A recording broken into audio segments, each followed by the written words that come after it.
till we're through. Feeling better since I was with you. I learned my lesson and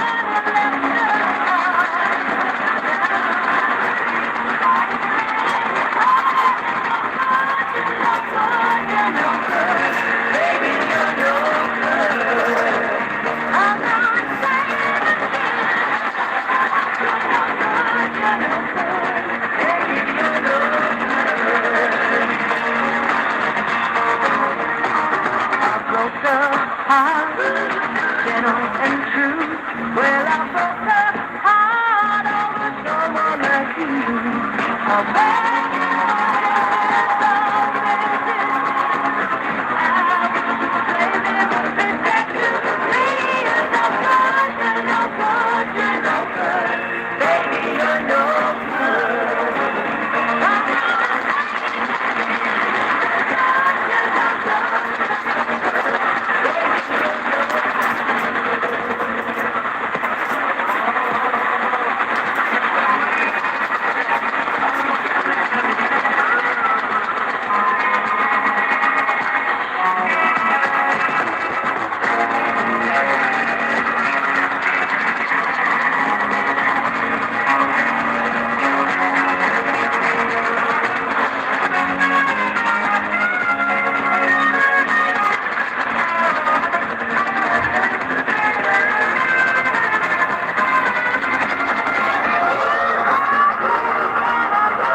baby, you're no good.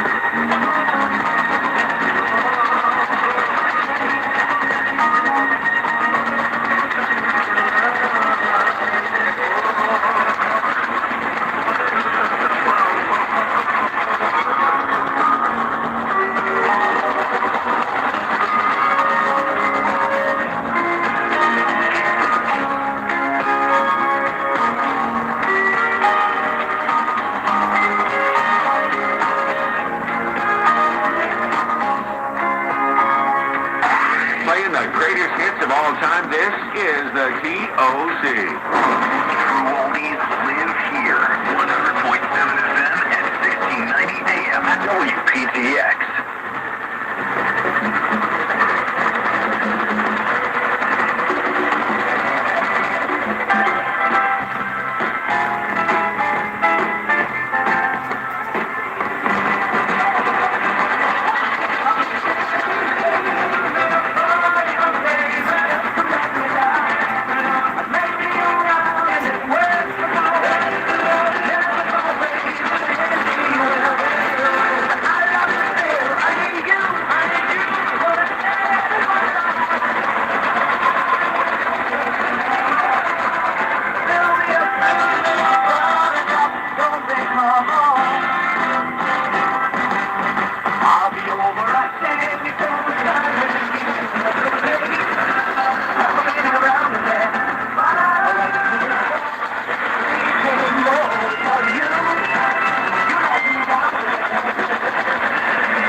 baby, don't. Although you run through, I'm attracted to you all the more.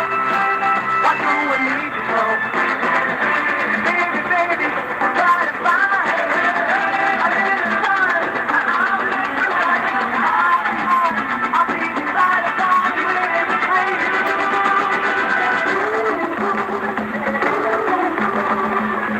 Why do you feel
There you go. I'm demonstrating the Texan AN200 loop with the XX Data D808. As you can see, inductance works well. You have to fine tune. It doesn't help to touch it. That helps too sometimes. This is a weak signal from Lexington Park, Maryland. I live in Yonkers, New York. 1690 WPTX. As you can hear, sounds almost local. So yeah, there you go. Just want to demonstrate that. Hello, Elmer Time. I hope you're doing well. AD7LN. Hope you're doing well. And Samiya Shivers Cody. Hello. I hope you're doing well, my friend. So this is what I'm talking about. When you use a loop like this, you can fine tune it, and enhance the signal. It does work. Put the volume up.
Yeah, this one. If I had a wider table, right now on top of the water here, there's not much space. I could rotate. I would have got the signal, better signal. So because I'm limited right here, it's not gonna work well. So more.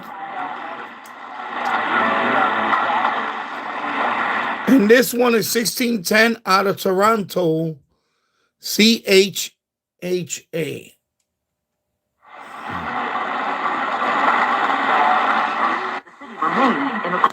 That's what I think about people who got twice.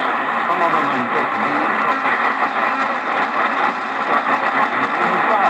there is no place because there can't be any.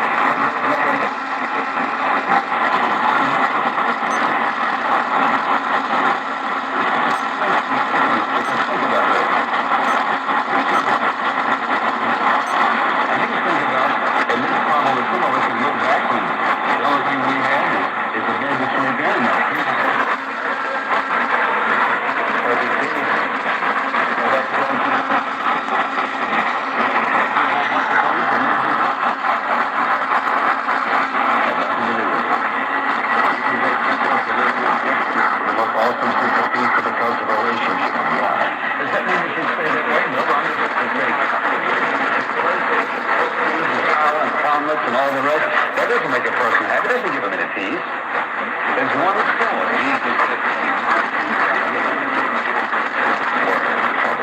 Don't give in to this kind of thing. That's okay. I understand what you're saying. When it comes to a personal how can I keep it? I read the word of God. There you go, 1590. And also, I'm trying out this new tripod that I have here. So I'm trying out a couple of things. So that's why I'm just unannounced. I may be on for a few more minutes.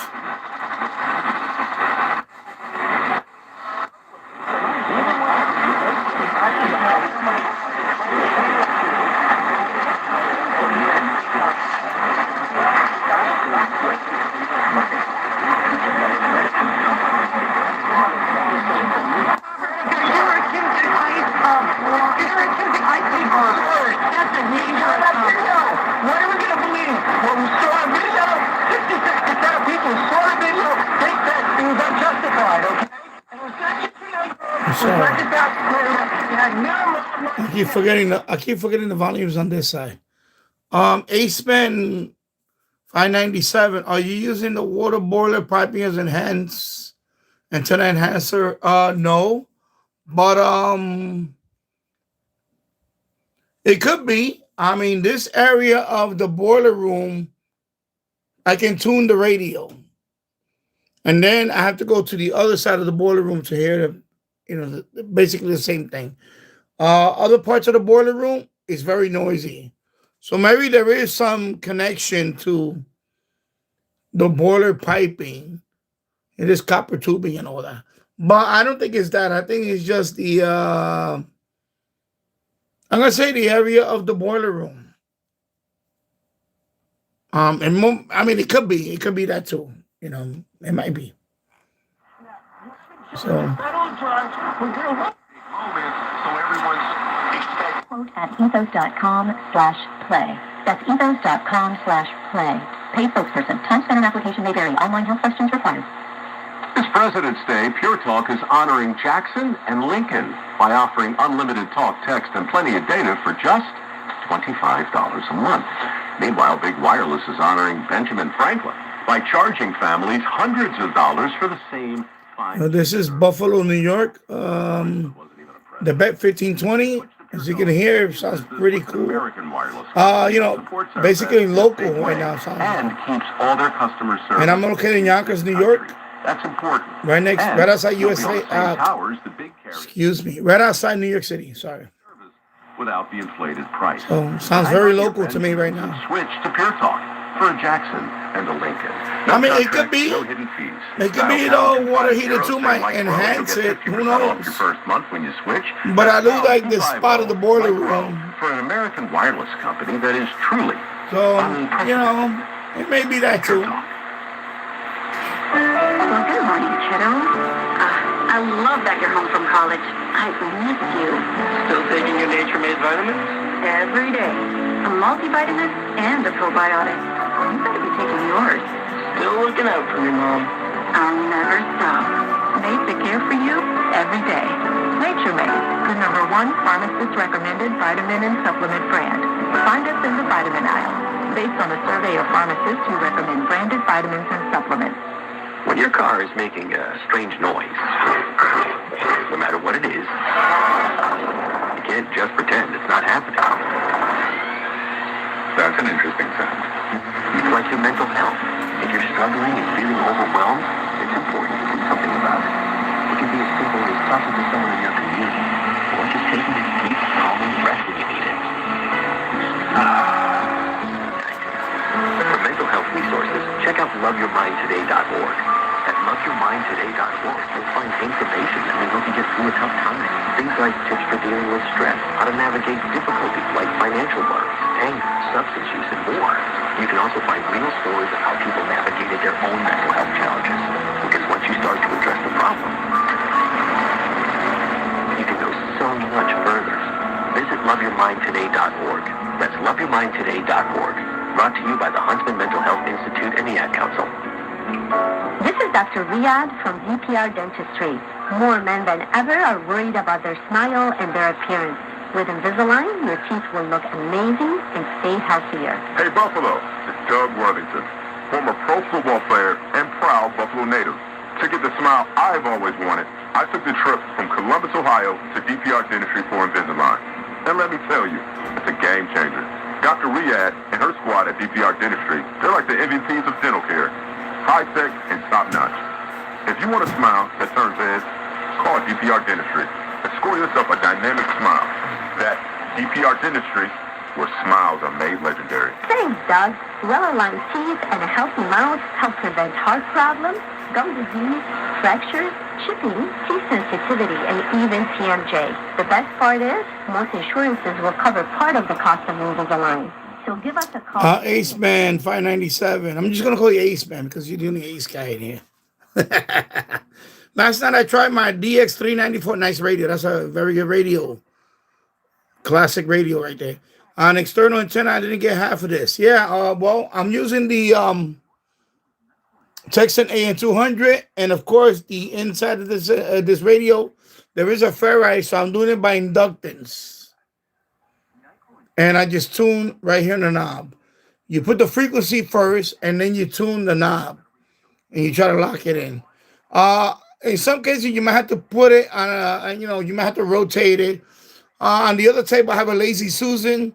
I rotate the radio, but in this case, Buffalo usually comes in pretty good into Yonkers, New York, so sounds almost local. Actually, matter of fact, it does sound local right now.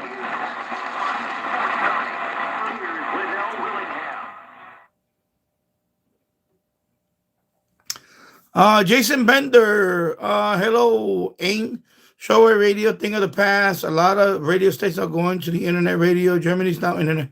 Yeah, it's unfortunate. It is a fact that shortwave radio is on the decline, especially here in this side of the world.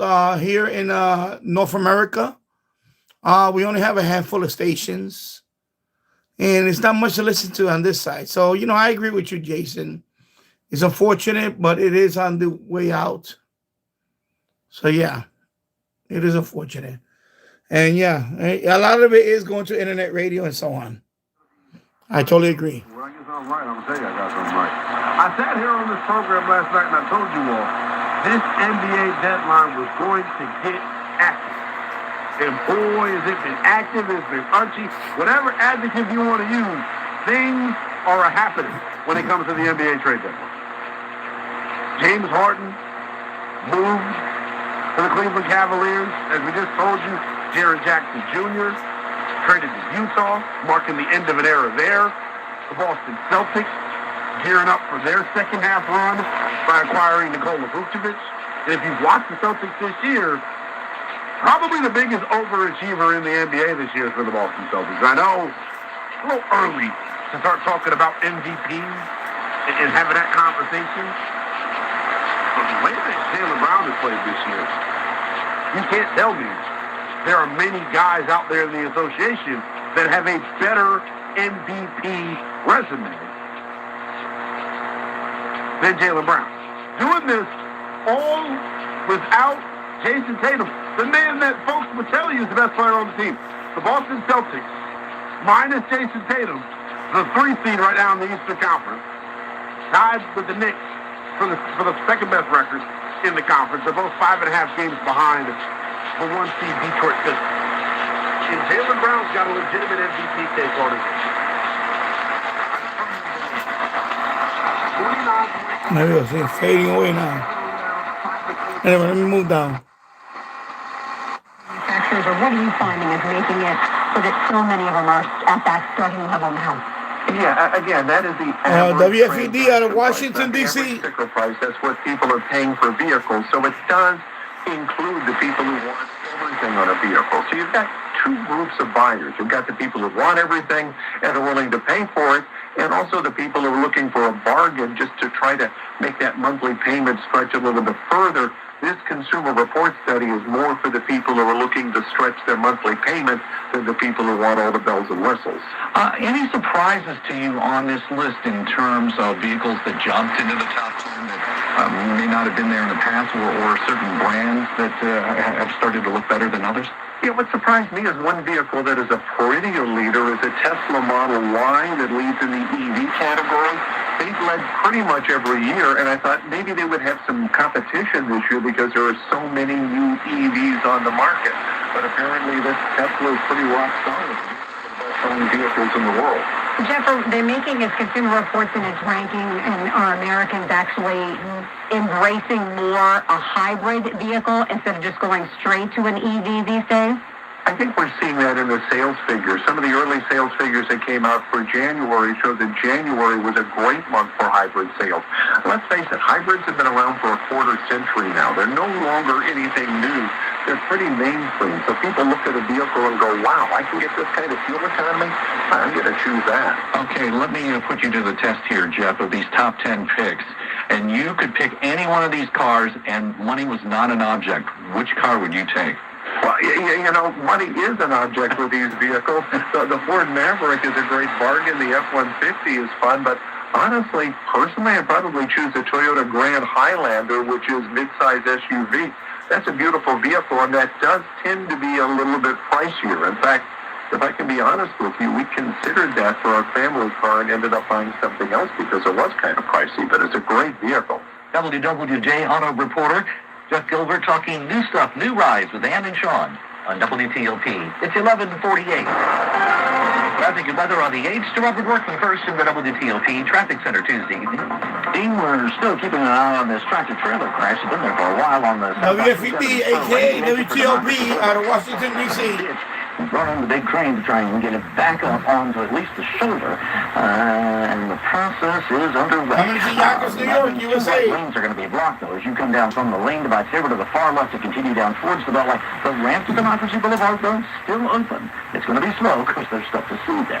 On the Beltway down across down into Tysons and down to Springfield, and for the Wilson Bridge, they're still doing snow and ice removal, outer loop, local lanes on the bridge about halfway across between Alexandria and Oxon Hill. Right now, you're getting by single files to the left. It's a little bit slow through there, and occasionally they stop all traffic. And a couple of problems on the Beltway near 202 Landover Road. Still removing ice and snow along the right side on the inner loop, but they cleared the crash off of the outer loop lanes, so they're in good shape now with 203 on your next traffic report in 10 minutes. Coming right up after traffic and weather tonight on WTOP Tuesday. How long will it take for this snow creek to melt? I'm Alan Etter. This evening we have mostly cloudy skies. Tracking the next weather maker that could bring some light flurries or even a light coating of snow to some area roads will be about a quarter to maybe a third of an inch of snow. Could make for any untreated surfaces icy for the morning commute. Temperatures will be starting out at about 24 to 30 degrees Wednesday. Skies will turn partly sunny behind the system. We'll have a high temperature between 33 and 38 degrees. On 7 News, Chief Meteorologist Veronica Johnson in the First Alert Weather Center. We're at 34 degrees, Georgetown, 32, a little chilly. Bowie, 33, Leesburg, 33 outside the WTOP studios. Also coming up on WTOP for you. an agreement on cutting trees near this popular trail. I'm Neil Augenstein. If you suffer from burning, tingling, or numb feet, pay special attention. Hi, I'm Dr. Steve Lininger, and we're going to discuss neuropathy. What is neuropathy? So peripheral neuropathy is nerve damage to the feet and legs. And what are the symptoms? The symptoms are numbness, burning, tingling, pain, and loss of balance. Is neuropathy treatable? It's absolutely treatable, and we can achieve amazing results. If you have a burning, tingling, numbness, coldness in your feet or hands, or balance issues, call us at Manassas Rehab today for nerve damage screening. This screening will tell you if you're at risk of serious complications and if you're a candidate for a cutting-edge treatment program. Don't wait until your symptoms are so severe.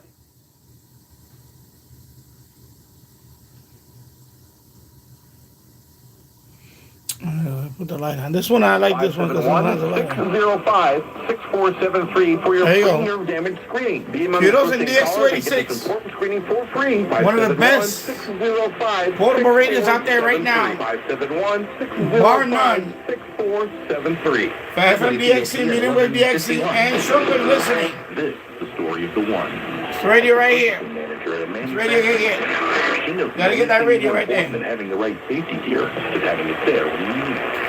That's why she works with Ranger for auto reordering. So her team members can count on her to have cut-resistant gloves on hand, and each shift can run safely and efficiently. Put the display. Call Hold on. 1-800-GRANGER, click Granger.com. Display. What's the display? Granger. For the one who gets it done. Ah. As a mom, comforting my family is what I do best. Vicks Vapor Stick provides soothing, non-medicated Vicks Here you go. There you go. in an easy supply stick. Sounds pretty good. I use my staff so that, I use it to comfort myself There you and go. my family. Thanks, Mom. Vicks Vapo Stick, soothing comfort for the whole family. And try Vicks Vapo Shower Max for steamy Vicks Vapors when you need more comfort for yourself. Use as directed. So Tuesday evening, February 3rd, thanks for traveling with us for the 11:30 report. 11:52 the time now on WCOP tonight. WCOP. News happens here. You're cold as ice. Indeed we are and continue to be. The great dig-out continues as well. A brief stretch of above freezing temps helped highway crews make progress recently, clearing away the snow and ice buildup left behind by last week's big storm. With more on how the above freezing temps actually helped out, we turn now to WTOP's Alan Etter. While a couple of days in the 70s might shrink those big ice mounds on the side of the road more quickly, it would for sure overwhelm storm drains, and that might create a bigger flooding problem. City planners use a formula they call degree-day snowmelt to predict how the atmosphere will shrink the ice. It works like this. You take the projected high temperature. Today it's supposed to be around 44. Subtract the freezing point, 32 degrees, then multiply that by 0.2 inches. That gives you 2.4 inches. That's pretty good. On Wednesday, the projected high temperature is only around 30, so no natural melting will occur. It doesn't look like the atmosphere is going to give us any help until next week. Alan Etter, WTOP News. The idea of a warm, sunny stroll along a trail sounds pretty appealing right about now around this region with all this frigid cold. WTOP's Neil Augenstein tells us Tuesday night about a new deal on the table involving the popular W&OD Trail. Here on the W&OD, it was almost a year ago that Dominion Energy temporarily paused cutting trees near power lines after complaints from local towns and counties. A 4-mile stretch between Vienna and Dunloren had been cut down in 2024 and 25. Now Dominion Energy and Nova Parks have signed a new memorandum of understanding on vegetation management near the power lines. Dominion will replant trees in that stretch that was cut down, and communication will improve to minimize inconvenience for people who walk, run, or bike on this trail. Dominion will let Nova Parks and local governments know 30 days before major work, and signs will be posted on the trail. They'll also work to reduce invasive species and promote the planting of Hello, low-growing RT Zurich. Hope you're doing trees well, my friend. and shrubs to keep the trail healthy and safe. In Ashburn, Neil Augenstein, WTOP News. Sports at 25 and 55. LNJ Maximus, moving people and technology forward. The winning streak ends at 3 for the Capitals as they lose at Philadelphia 4-2. So the Capitals have now one more game before the extended winter break for the Olympics. On Thursday, they'll host the Nashville Predators. The Wizards hosted the New York Knicks, and New York made it 7 wins in a row for their team. For the Wizards, they fall 132-101. Wiz gave up over 30-plus points in every quarter, so defense minimal. We'll visit the top of the heap Detroit Pistons in the East on Thursday. NBA trades all over the place. The one big one was ESPN saying that the Clippers are trading James Harden to the Cleveland Cavaliers in return for Darius Garland and a second-round draft pick. Former Maryland star guard Kevin Huerter's on the move again as he's part of a trade that sends him from Chicago to the Detroit Pistons. Super Bowl 60 Sunday from Santa Clara, California. Seattle remains a 4.5-point favorite over the New England Patriots. Of course, nowadays, NFL regular season is 17 games. NFL ownership would love to get it to 18, but the NFL Players Association saying they are not in support of extending the current regular season schedule. There's going to be a lot of talk about it, though, moving forward. The next CBA expires in 2031. Again, Caps fall to the Flyers 4-2. Frank Hanrahan, WTOP Sports. This is WTOP, Washington's news, traffic, and weather station. WTOP FM Washington, WWWTFM Manassas, WTLP FM Braddock Heights, Frederick. WTOP Vaccine Lane. BJ's Wholesale Club has everything you need to throw the perfect big game party. Now February 8th, get a 50.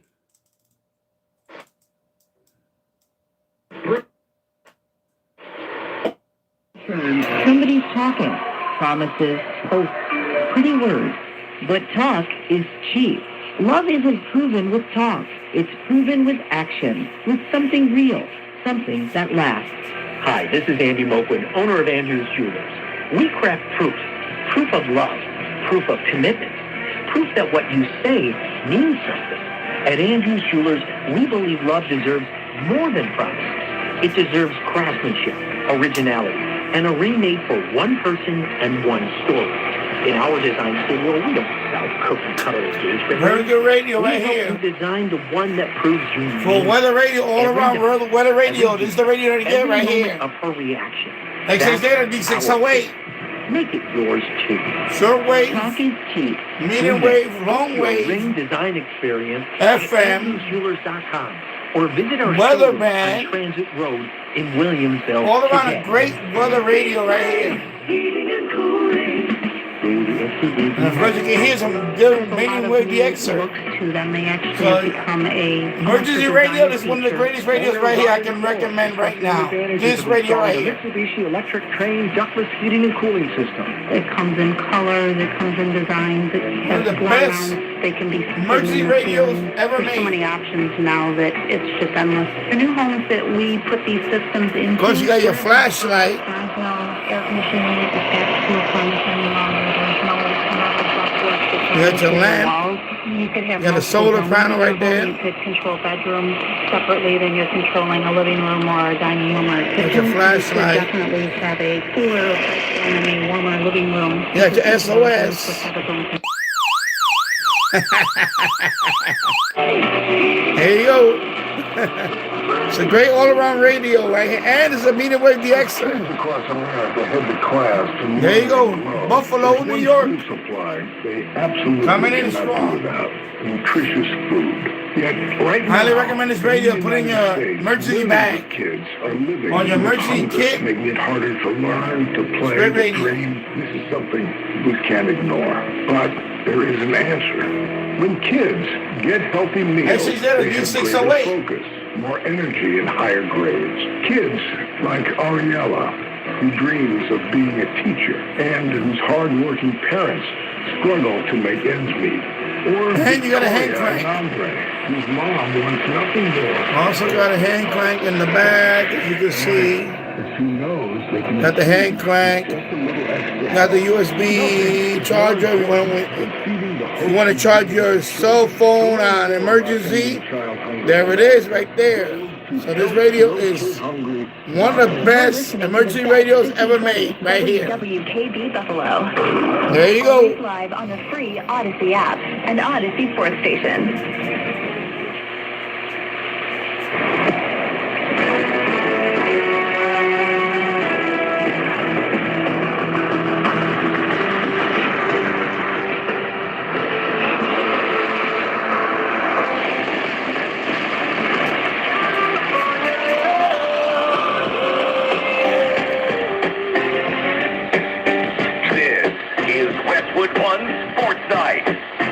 Liddell Willingham. Still kicking it with you on a late night here on Westwood One Sports Night with the youngest in Charles and Willingham, taking you up to 3 a.m. Eastern Time. Number to lock in with me. Buffalo, New York, baby, coming into Yonkers, New York. 310-840-4910. Local, like You can local. tweet at me as It's well. like local right now. It is at NELL_BCP. Appreciate you joining us. However you're doing so. I will put the link below in the description at the end of the live stream. Where to get this radio. Awesome radio. I highly recommend this radio. Like I said, same handle on each and every social media One of the platform. best is at emergency radios ever made. BTP. Right here. One of the apps and platforms you can hit me up on is Instagram. Same handle there. Nothing even close to that. I don't know if you've noticed this on your Instagram feed. I think Josh has briefly mentioned it on a couple of Wednesday shows that we've done. Facebook getting totally just shammed with just ridiculous AI material. Like today, I saw a pig in pursuit of a lion in a car. Like just ridiculously stupid things like that. There was this AI video of like a roller coaster breaking down, and it looked so real. To where like, damn, I started thinking of it, damn, I hope we can do okay, so on and so forth. And it got me thinking, and I thought I was having family on working this business. I want to let y'all know a little bit something about the boys. I can name you 1,000,001 things I would do before going on another roller coaster. There's just, I was a big fan of 1,000 Ways to Die. The other ways that I could go out, that's not the way I'm doing. I'm not listening. I'm not some sort of a thrill seeker, so to speak. So going on a roller coaster and having my stomach feel that stupid feeling, it does nothing for me. I'm more interested in what the roller coaster was that gave you this feeling. There was a wooden ride at the Montgomery County Fair in Montgomery County, Maryland. Dog. Hold on. It was a fair. You are a savage human being if you rode a roller coaster at a county fair because that roller coaster was on the highway just hours before you jumped on. Like, that is a savage thing to do. It has changed my perception in terms of like if I'm going to rock out with roller coasters or not. Now, as you know, I say it pretty much every night, almost like I'm sure. Like this is my own personal thing. Personal one sport. I'm the basketball player. 28 years now, getting to that. Hello, James Farley. Hope you're doing well. I don't know what your day is like. We haven't gotten anywhere. We will at some point. Big Poppy, also known as Carlos Latino on Sports Talk Radio. The roller coaster bit has actually hurt me on the dating scene. Having to admit that to some females, like some people, some. Let me turn it off for a minute. Just demonstrating the different radios with the AN200. Hello, James Farley. I hope you're doing well. And yeah, I posted the video of you calling into Dr. Sky. So, pretty cool. I had to download the whole video and then I edited it. And I cropped out everything and I wound up getting that piece. So, right now it's on my channel. You're calling in Dr. Sky. So, there you go. Yeah, I'm just demonstrating a couple of radios. I'm trying out a different tripod tonight. That's all. So right now it's like a test thing. Oh my God, really? Oh, sorry to hear that. Yeah, I slipped on the ice yesterday and I fell. I'm okay. Wow. Yeah, my brother actually told me today that he fell on the ice twice down the block somewhere away from here. No, these people haven't, some people haven't, cleaned out the whole sidewalk and all that. But right now, I think we went up to about 35 today. 34, 35 degrees. So a lot of snow melted on the sidewalks. So now there is at least now we can at least walk in the sidewalks over here in Yonkers. So, of course, we're going to still have freezing weather at night. So, in the daytime, it's going to go up to 30, 31. Maybe we crack the freezing mark or above freezing. I think by Tuesday, we're going to start heading into the 40s. So we just got to get through this weekend. And then next week is going to start looking up a little bit better. We're going to start getting into the 40s, and that's going to start melting a lot more snow rapidly. But we have a lot of snow. Yeah. James Foley, the problem was the entrance to my sidewalk. The road was a van blocked there, so I had to go way down into, oh yeah, those idiots. Yeah, some people are just idiots and they block the anyway, you're okay, so thank God you're okay. Otherwise, you know what? 1-800-Lawyers. 1-800-Lawyers, get that payday. I don't mean to make light of it, but hey, if something would have happened, you get an injury, some 1-800, some lawyer out there is ready to capitalize on that. Because you know me, I comply right here. I make sure this driveway there's no ice. My sidewalk, there's no ice. You got a safe passage through my house. But some people out there, you keep messing around. You're gonna have 1-800, you know who, knocking on your door with a subpoena. Oh my God. Oh, sorry to hear that. Holy moly. The funny thing is I was carrying spaghetti and meatball dinner and it's, oh, sheesh. Oh my God. Oh, Jesus Christ. Oh, sorry to hear that, man. Oh, Jesus Christ. Freaking spaghetti dinner all over the place. Oh my God. Yeah, I would have been pissed. But I definitely would have took a photo. I would have took a photo of the place. And definitely 1-800, whoever he is, hey, you got a case for me? I want some compensation for this. I'm just saying. That's what I told my brother today. He fell a couple of times. I said, listen, next time, don't get up. Just stay there. Just stay there. Wait till somebody calls and take pictures. And you know what? Hey, listen, I know people back in the days, they got payday for some rinky-dink broken sidewalk. And they got like 10 G's. So I'm just saying. Just saying. I'm not telling people to commit FRAUAD. Yeah, right. Yeah. But I'm just saying, I know people that did that and they got they waited a couple of years and they got a little paycheck and, just saying. So, a lot of it is going to be settlements. They don't want to go all the way to, they say, we'll settle. I got to pay a little more homeowner insurance, but I don't want to lose my house. I'm being honest. And they're going to say, yeah, you know what? Whatever. Insurance is going to go up. So ain't nobody going near that area. So who would think, oh my God, I'm so sorry to hear that. I was lucky somebody got me on my feet. Oh, cyber around me is very clear. Yeah, now it's much clear because the mercury has been above freezing the last couple of days, so it's starting to melt the snow, especially in the fringe. Like I have some sidewalks that are very narrow passage, but now they're opening up more because snow is starting to melt and it's drying up. Whatever is in the soul, yeah.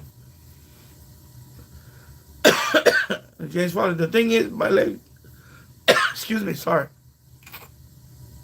The thing is, my legs gave out about 10 feet from my porch, yeah. Well, I'm sorry to hear that, bro. All right, anyway, back to radio listening, yeah. Next time, I would just... 11-time All-Star. I'm saying next time, take a few photos, and you know what? You have to consult with somebody.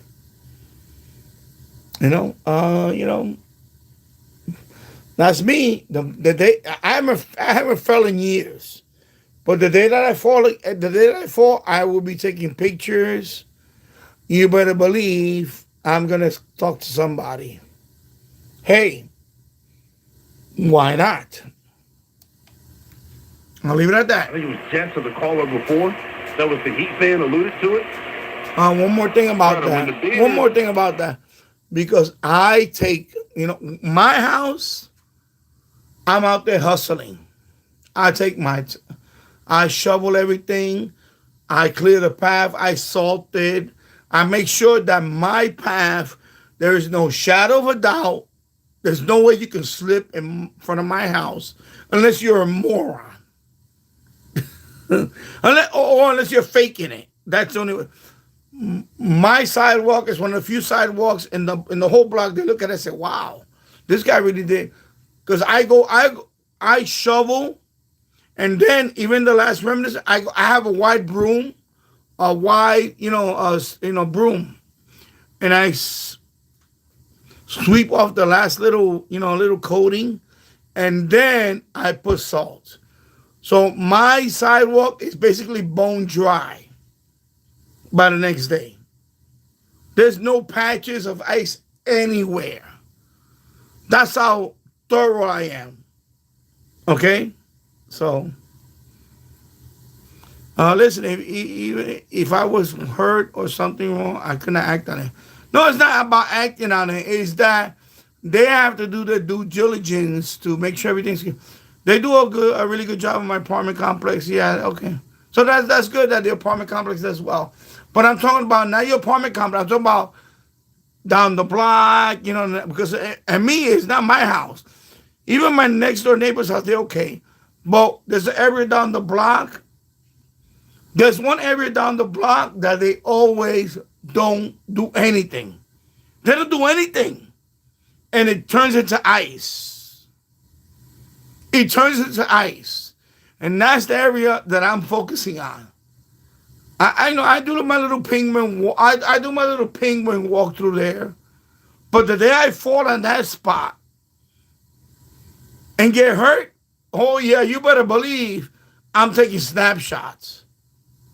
You better believe that, because that's not acceptable. You own that building, and this is a small brownstone. It's a small brownstone. You own a building. You better either hire somebody, hire some kid to clean up your building. Come on. You that much of a slumlord that you can hire a fucking kid to clean up the side, to at least shovel the sidewalk? Give him like $20. Are you fucking kidding me? No. That's the one I'm going to wind up getting the lawyer after. You better believe that shit. I keep my shit immaculate. My next door, he's okay. The house next, the other house next is okay. The building, the building with the old, the senior housing, they are immaculate. But after that, oh no, it's a fucking ice patch, ice passage. That building down there, that little brownstone, they need to get their shit together. Oh yeah, because I'm on them. And if I fall down there, you better believe me, I'm gonna fucking try to get a fucking little payday out of the motherfuckers down there. I'm not. Believe me, I'm just saying it's gonna happen. If I go down there, especially with my son going to school, oh yeah, you better believe I'm gonna video that shit, and it's on. It's on. Just saying. So you want to alert people out there. If you watch this channel and you live down the block, you better clean your shit up. Because I'm coming for you, motherfucker. I'm coming for you. You better believe that shit. I'm telling you, they know who they are, because I already called them out down there. I said, listen, what the fuck is this shit? What the fuck is this fucking iceberg in my... Well, I'm walking on a fucking iceberg? Are you kidding me? Are you fucking kidding me? Yeah, so yeah, no. That shit is too egregious down there. But right now they cleaned it. They did clean it. It's finally clean. They cleaned it the other day because I guess somebody fell down there. So yeah. Oh boy. James Farley, it's the area between the curb and the sidewalk is a problem. Yeah, well, anyway, I don't care who it is. They're responsible. They have to make sure that, yeah, I got your email. I got all your info. You just haven't replied because I've been busy with other stuff. But no, I got all your info. I'm gonna send you my Facebook link so you can add me. I'm gonna send you my Facebook account link. I need to do that. So I'll do that tomorrow morning. I'll do that. I'll do that sometime tomorrow. Excuse me. But definitely, no. Some people are just egregious. I don't care who you are, you're a slumdog. Pay a fucking kid $20 to, it's not even a big sidewalk. It's not even a big sidewalk. It's like maybe 25 feet of shoveling. That's it. It's a little sliver of a sidewalk, 25 feet long. What is it? 8 feet wide, whatever the hell it is. Whatever. You know what? That's it. Are you kidding me? No, they sent me a refund. I should get it posted in a couple of days. They sent me an email. They're gonna send me a refund. They saw the video. They were very apologetic. They said, we're going to get to the bottom of this. Why? They're blaming on FedEx right now. But they said, no, we're going to get to the bottom of this. We need to fix this issue because it's not acceptable. They gave me a whole statement. And they saw my video. They were not happy about my response about the video, of course. But they're going to refund me. I should get it within the next couple of days. I should get it back into my account. The $49.99. So they're going to refund me. So there you go. No, I will not buy anything from them right now. I'm not going to buy anything from them. So yeah, I'm not buying anything from them. Forget about that. I want my refund, and then, I'll just, that's it, whatever. But the two antennas I have, I will fix them up. They will be serviceable. And then, but like I said in my last chat, I may take the most damaged one and use that for scrap and make a bigger Yagi. Maybe I'll experiment with that one. I'll use that one for parts. But the last Yagi, I'm going to put up on the roof. That one will be on the roof in, hopefully by the end of March, early April, when the weather's much nicer. And yeah. Well, I don't know if I want to buy anything else right now. I don't know. I'll just leave it in there for now. We'll see. We'll see. Right now, I'm just I'm getting ready for Super Bowl Sunday. I bought a couple of things for Super Bowl Sunday, and then Super Bowl Sunday I'm gonna do a nice live stream for Super Bowl Sunday. And then after that, I'm going to take a small break. And then, I have a plan, but I don't want to talk about it here because I don't know if I want to do it. But let me see. Because I need a couple of weeks to straighten out this basement. I have a lot of clutter on the other basement room, so I need to declutter that, but I'm waiting for the weather to be acceptable. Because right now it's just too cold. It's too cold to be going back and forth. Well, it's not going to be Taylor Swift because she's, obviously the Chiefs are not there, so it's not going to be Taylor Swift. Excuse me. Because the Seahawks and the Patriots, so I will do a stream. I am going to stream on Super Bowl Sunday, though. It's going to be another Super Bowl extravaganza. I'll probably start streaming 1 hour before the Super Bowl starts. And, we'll see. No, but I'm definitely going to do Super Bowl Sunday. I got everything set up. A couple of donations would be nice for PayPal, but that's okay. No biggie. But anyway, no, I have it covered. I have it covered for now. And then after Super Bowl Sunday, yeah, I'm not gonna watch like the halftime show. I'm not gonna watch Bad Bunny. Bad, fuck him. I'm gonna watch the game. Then Super Bowl on halftime. I'll probably see if I could watch the other.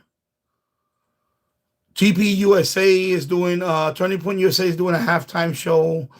Maybe I'll watch that for a few minutes. I really don't care about that either. I know it's with the Erica Kirk, but you know how I feel about Erica Kirk. I think she just money grabbing right now. You know, don't get me started with Erica Kirk, but I think she's just a money grabbing widow. Sorry, I'm gonna say it. Plus, I was not a big, follower of Charlie Kirk and all that. I seen his podcast a couple of times. I heard him on the radio a couple of times, but I was never a, big listener of Charlie Kirk and all that.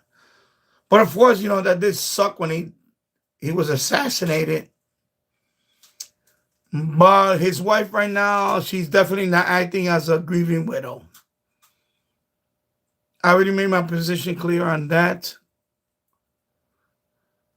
So-called grieving widow. I think right now she's just enjoying the fame that she's getting now. And yeah. Yeah, exactly. You never heard of Charlie Kirk, yeah. I mean, I knew who he was. I know he was an influencer. I knew he was a conservative influencer. I heard him on the radio a few times. He was on WABC a few years back. And I saw some videos of him where he challenges college students and all that. So I was not a follower of Charlie Kirk or anything like that, no.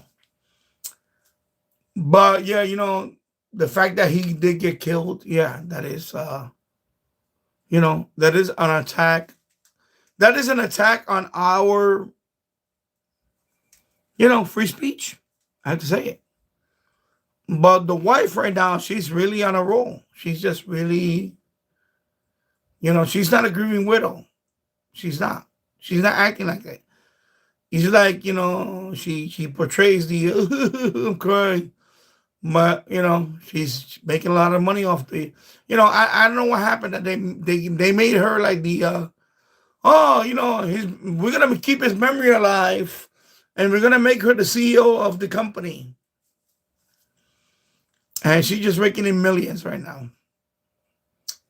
And I feel like that is just, I don't know, you could call it today. Wow, what time is it? I have to check out the time. It's probably it's almost that time, right? I know, so yeah, you can call it. Anyway, let me put it back on the radio, and we'll see. Actually, I'm gonna go down to 770. Let me see what's going on. Made legit aggressive pushes.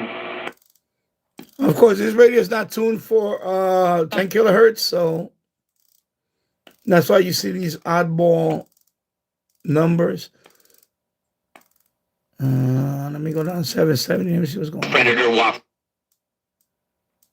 He's had to chase down. The pattern repeated and ignored. If this all wasn't so sad with Mom Donnie, perhaps it could be funny. This is the Dominic Carter Show, 77 WABC.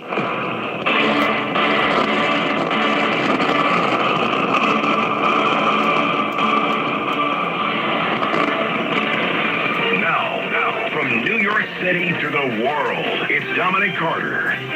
And I am looking at my Twitter, at my X, at Dominic TV, regarding the 16 people that died out at the homeless, out in the cold, under this new mayor, Mayor Mamdani. Cassandra Van Poel says, and not a peep about the 16 dead. she capitalizes the word dead from Mr. 7%. She's referencing the third candidate in the race for mayor, who's always been such a vocal advocate for the homeless. Yes, he was. And then Cassandra goes on to say, your suspicion seems awfully possible now. Mr. 7%. Yes, I don't mention that candidate's name, but this is why we have Mondani, because it was all about this candidate's ego. He was never going to win. He never had a chance from day one, and he blew it for all of us. And now that he's ruined the city by giving us a socialist mayor, Pete, he doesn't have anything to say, nor his wife. And there's a million things that can be said about her. But I'm not going to get into that. I'm not going to go low the way he has. Okay? I'm going to leave that alone. But we're dealing with this mess because of this candidate and his ego. He should have never been in the race. He was a Republican nominee, and he was never, ever, ever going to win. And he kept trying to pulling off the gloves now. Dominic taking off the gloves on Curtis. You want to tell the whole story? Let's tell the whole story. You tried taking off the gloves, baby. And you tried to get me to be in compliance with you, trying to give me the literal lines, literally the exact lines of what to tell you people to con you about his campaign. Christine, I was just talking to you in Manhattan. It's got to be quick because I have a lot of calls. Please continue with your point. Yeah, my point is they're Dominic taking off the gloves. The police and the social workers have skills to deal with mental health. They don't. They're not qualified. They're not trained.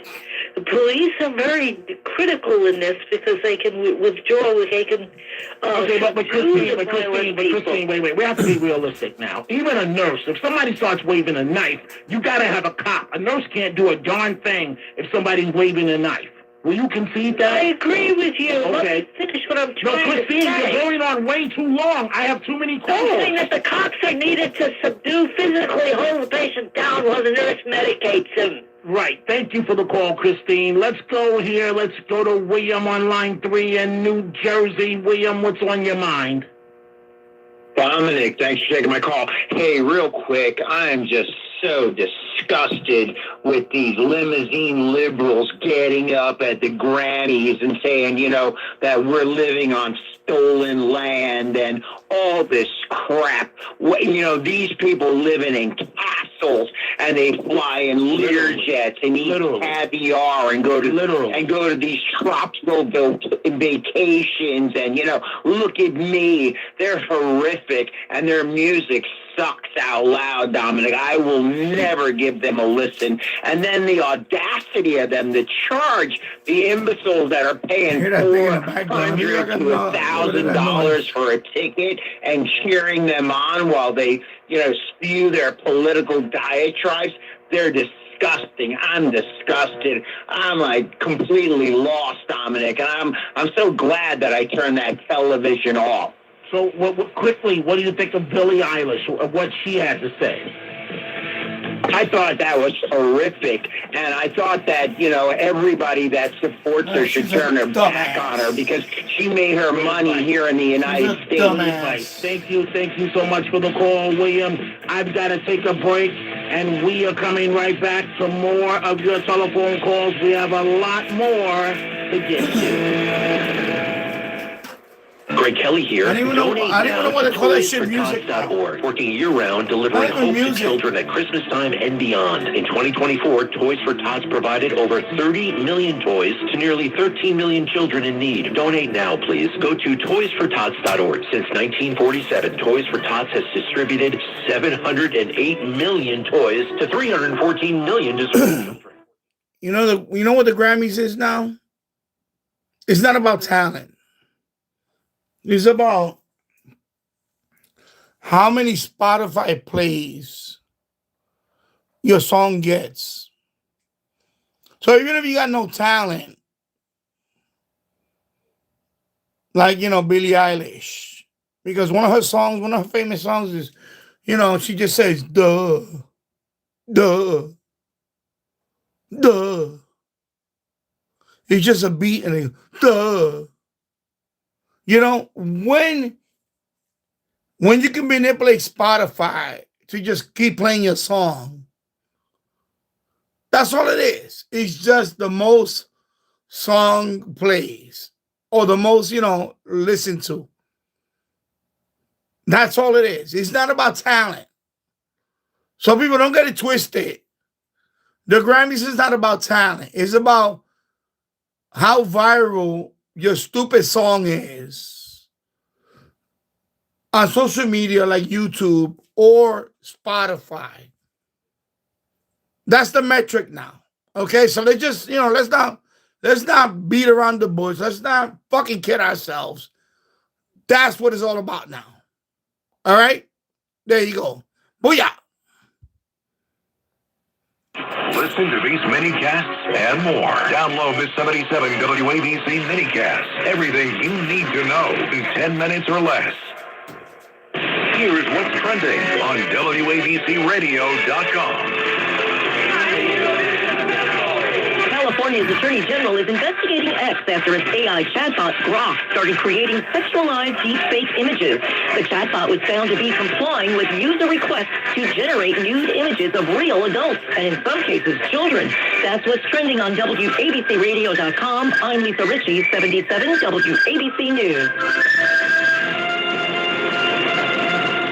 Hiding your smile in photos? Embarrassed eating in public? If stained, crooked, or missing teeth have you living in quiet desperation? There's hope. Hello, I'm Dr. Don Roman, and my team can help. Book your consultation with us by March 30th, and we'll provide a free cosmetic smile analysis with a computer-generated preview of your dream smile. See your transformation before you commit. Call us at 201-843-0440 or visit us at romansmiles.com and start smiling. This is John Katzmatidis. When growing all of our companies, I never had a fancy advertising agency. I just used common sense. We have been certified by Nielsen to be the #1 talk station in the country. Advertising, if you advertise with WABC, you will be a winner too. And why don't you email me at katz@WABCRadio.com and we will create your own ad for you and make your company a winner too. Listen to this podcast now on the Red Apple Podcast Network. Protecting America with Rita Cosby. The president of the Government Accountability Institute, Peter Schweitzer. Peter, what do you think are the most egregious examples of what outside influences are trying to really subvert America? China has really mastered using mass migration as subversion, birthright citizenship. This idea that if you happen to be in the United States and give birth to a child, even though you're not in the United States legally, that your child will be given U.S. citizenship. And our federal government has no idea how often this occurs. The Chinese government has looked at this, and they say that just their own countrymen have done it in astronomical numbers. They say that over the last 13 years, every year, roughly 100,000 Chinese babies are born in the United States. Download all of Red Apple Media's podcasts right now through your favorite podcast platform. The views and opinions expressed by the individual hosts and their guests do not necessarily reflect the policies or positions of WABC Radio, its management, or its sponsors. The 77 WABC's Staten Island law firm of Anjuli and Gentili chime time is 12:34. For 40 years, the Staten Island law firm of Anjuli and Gentili has been helping people just like you. Call 718-816-0005 or visit aglawnyc.com.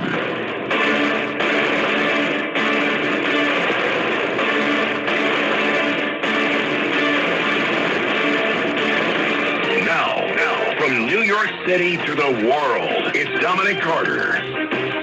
So, 16 people, 16, die out in the cold just recently under Mayor Mamdani. 16. No laughing matter. He's concerned about his new jacket, how stylish it looks. But can you blame him? He's only 34 years old. Right? Then you have his Department of Community Safety. More than $1 billion he's pumping into. He told us that the budget gap is some $12 billion. He's spending billions here, there. Here's $1 billion for you. There's $1 billion, just like Oprah, $1 billion for you. But the insulting part is he wants social workers, basically, to respond to certain 911 calls. Just the other day, the NYPD had to shoot a 22-year-old young man, schizophrenic.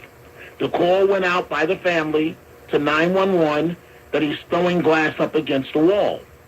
Well, with all due respect to the family, if the young man's throwing glass up against the wall and he's schizophrenic, just like my mother was, except my mother was a chronic paranoid schizophrenic, who's going to stop him from throwing the glass?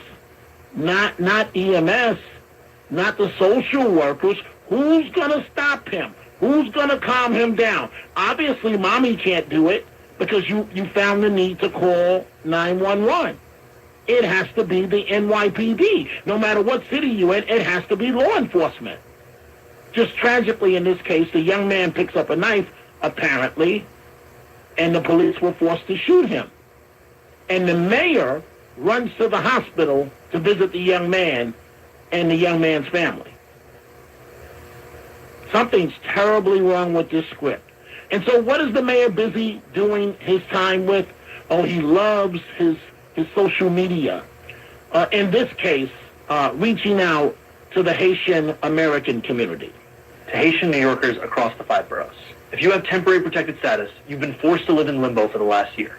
Unsure whether this country would allow you to stay and build your lives with dignity. Temporary protected status for Haitians was set to end today, February 3rd. Last night, a federal judge temporarily blocked that termination while the case moves forward. But let's be clear, the federal government will appeal, and this temporary protection is not permanent. You deserve stability and safety, and New York City stands with you. Right now, we urge you to speak with an immigration lawyer and explore every possible legal pathway you may qualify for, whether asylum, adjustment of status, or any other path to permanent residency. New York City offers free, trusted immigration legal support with services in over 200 languages. You can call directly by calling this number. City Hall stands with you. What's the right word? Words. This dude is nuts. And he's the mayor. He's the mayor. He's the mayor. We're going to get to the brothers of Renee Good testifying on Capitol Hill. But let's take 1 or 2 more of your telephone calls. Let's go to line 2. Sherman in Manhattan. Good morning, Sherman. What's on your mind? Well, good morning to you two. Outstanding show.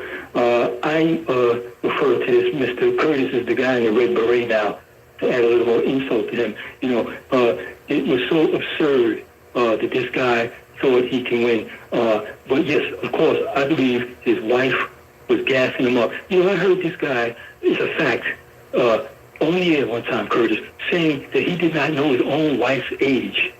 How can a man be in a relationship with someone and don't know her age and expect people to take him seriously in a race?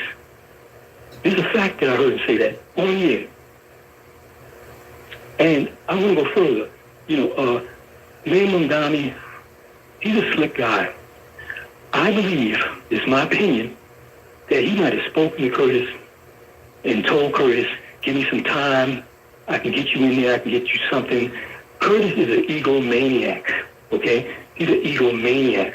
And I really think that his wife really hypnotized him and made him think that he had a chance to win. When guys get old, they get that age, and they got a woman 20 years younger than them, whatever the difference is, you know, they really get under a spell of a woman. And I think that he really allowed himself, he knows he's older now, he allowed himself to be under the spell of this woman who came out of nowhere, you know. And like I said, he never had a chance.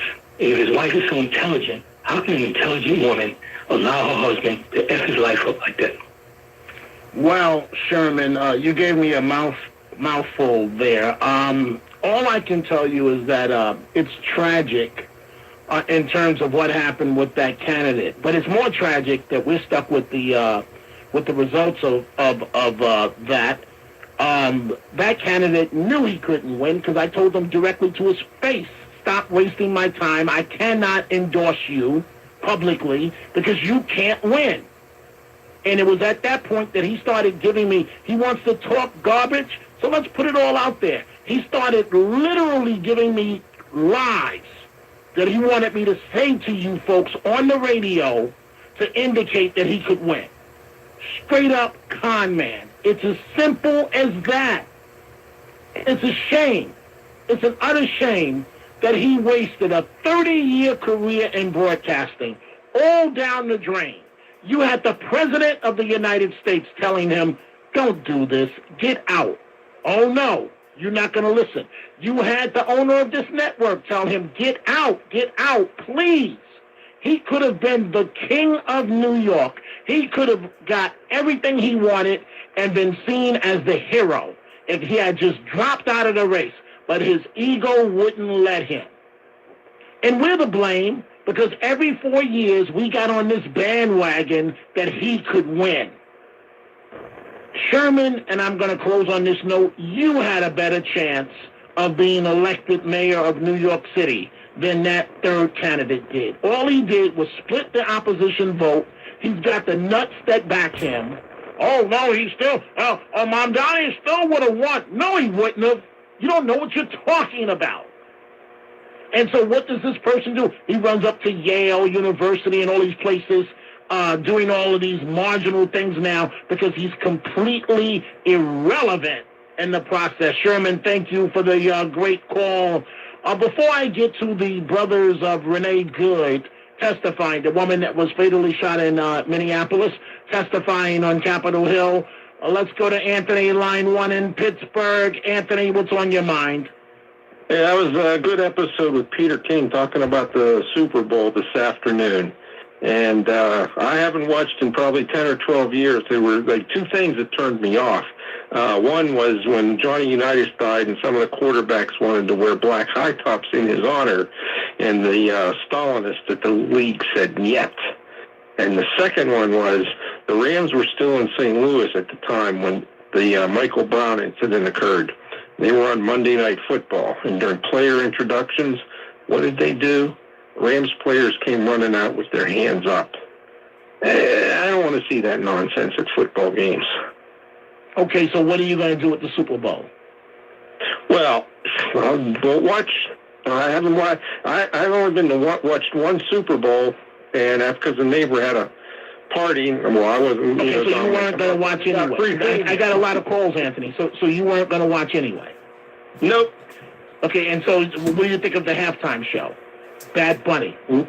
Not interested in clowns that dress like women. Other than Boy George, because he was the original. He was the original. Fair enough, Anthony. Thank you for the great call. And by the way, there's an online petition. It's not going to change, but an online petition that has 200,000 signatures for the NFL to dump Bad Bunny.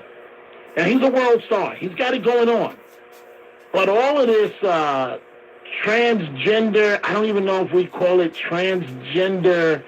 Guys, help me out. Tony and Blaze, do we call this transgender, the fact that he puts on a dress? What do we call? Do we call it great marketing? What do we call this here? Well, it was cross-dressers that were right, so he's a cross-dresser. I suppose. I mean, now they're saying that you could wear a dress as a man. I mean, I'm not about to put a dress on. I'm with Matt. I'm not about to put a dress on either, and I think it's a cross-dresser myself, but... Wait, do you hear how all three of us are kind of stuttering here? Hey, man, I'm not doing it. But out of the three of us, who's worn a dress? I have. Touche. Proudly in college. I did it. But so did Mayor Giuliani. I did it the way Giuliani did it, Is there a picture of you in your dress in college? There is a picture. I'd like to see that one day. Can we put that up somewhere? Put it on your X account, man. Come on. I was a cutie, man. But I wasn't trying to impact children. I mean, okay, maybe Bad Bunny would say he's not trying to impact children. What do you guys say? To be honest with you, I don't know nothing about Bad Bunny. I know about all the controversy since he booked to perform this Sunday at the halftime show for Super Bowl, but I know nothing about him, so I can't answer that question. So Blaze, you don't have a problem with him wearing a dress if he does put on a dress at the Super Bowl? If he wears a dress, Dominic, my life isn't going to change one bit. Right, Yeah, but exactly. what about the 8-year-old boys that will be watching him? And they're already watching him. They're not going to see anything that they haven't already seen. We like to. Exactly. No, he's remember right, when he's we were right, he's kids, right. Dominic, we, as a kid, you know what's going on. Adults like to think that kids don't know what's going on, but we know kids know what's going on. And I think they know the difference between right and wrong. I think they know if they want to wear a dress or they don't want to wear a dress. And this is the world that we're now living in. Where I gotta watch a performer perform in Spanish and I can't understand the word he's saying. Exactly. It just, you know what is here right now? It's more out there, but it's always been there. I remember as a kid growing up in the Bronx, you know, of course we had a couple of, we had a few people, we know who they were, you know, they were gay, whatever. That's fine. That's their prerogative and all that. And we had a couple of people that went to the other side, all the way to the other side, where they were like, oh, they went, full blown, drag. Maybe like, I don't even know if anybody transitioned, but we had a couple of people like that. And you know what? That's who they were. That's it. Did I try to, make fun of them when I was getting older in my teens? Yeah, I was. I was that guy. I was that guy that used to mess around with them, and mess with them. And they were like, call me an asshole, whatever. And that was it. It was harmless. It was never like, what I'm saying? It is what it is. So that happened back in the days anyway. Right now is open in media. What we see now is open in media. And unfortunately, even in the schools. And that's the problem that a lot of people are having. But it's been out there. It's always been out there. It's been out there for a long time. I talk about the story all the time that when I was a kid and I used to go to my local public library, my librarian was a man dressed like a woman. My librarian was a man. He was an African-American man dressed like a woman. And you better believe, I'm going to call her she because I kind of reckon I always addressed her as a she.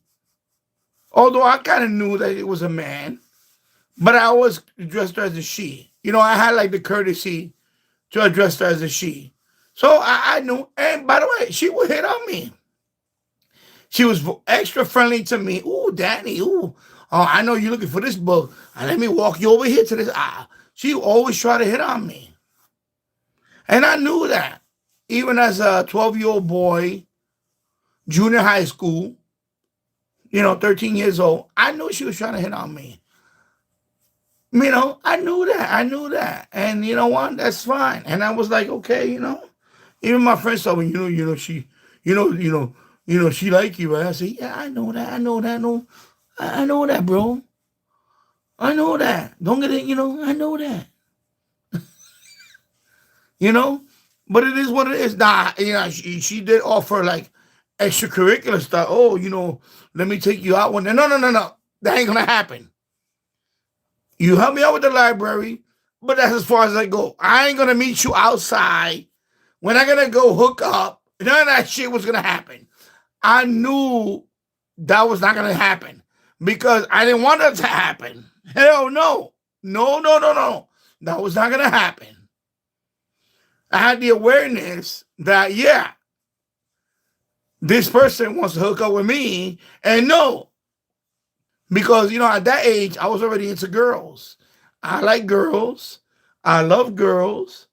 And I ain't hooking up with this dude. It wasn't going to happen. Hell no. That was it. I had the awareness, the street knowledge that it was going to happen. That's what happened. So, today's kids, you know what? It's the same thing. It's just right now, the problem with today's kids right now is in their face when they swipe. That's the difference. They're not going outside and see it. Me, I went outside and saw it. That's the difference. So people are, a lot of people are paranoid about the, oh my gosh, I want to see that. You could, and let me tell you, you could only put your kids in a bubble for so long. I'm sorry, I'm gonna wreck a few parents out there that are watching this right now. You're gonna get wrecked right now. You can only put your kids in a bubble for so long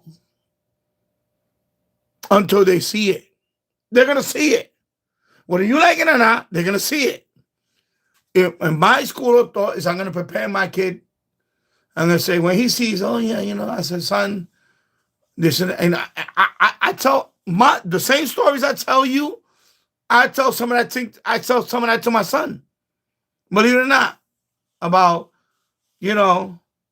what I went through. I tell him.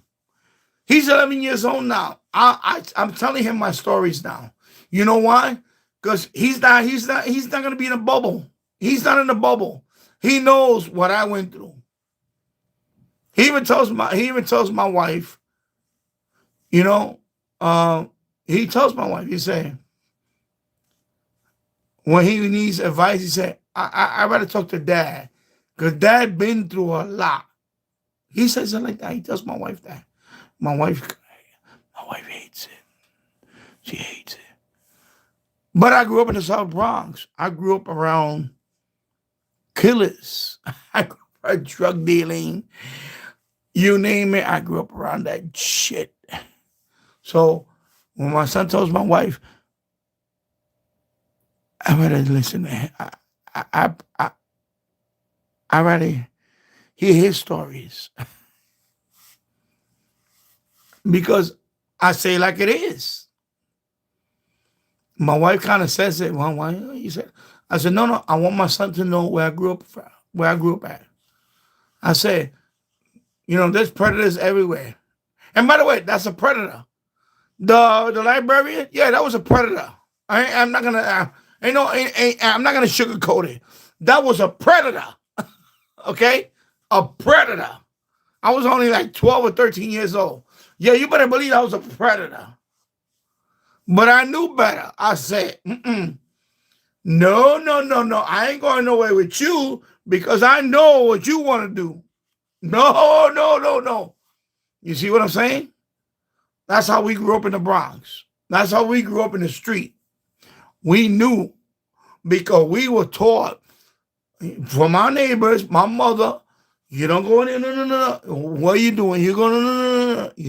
Why are you going to a neighbor's house? You don't even know, no. Who told you to go to this neighbor's house? That's how it was. That's how it was. See, today's kids, they get it through social media. They don't have to come outside. They swipe, and it's there. That's the only difference. Is that they don't have to go outside to see that. They see it on the screen. That's the only difference. That's the only difference. That's what I say. That's the only difference. And of course, we're in a more open, liberal society.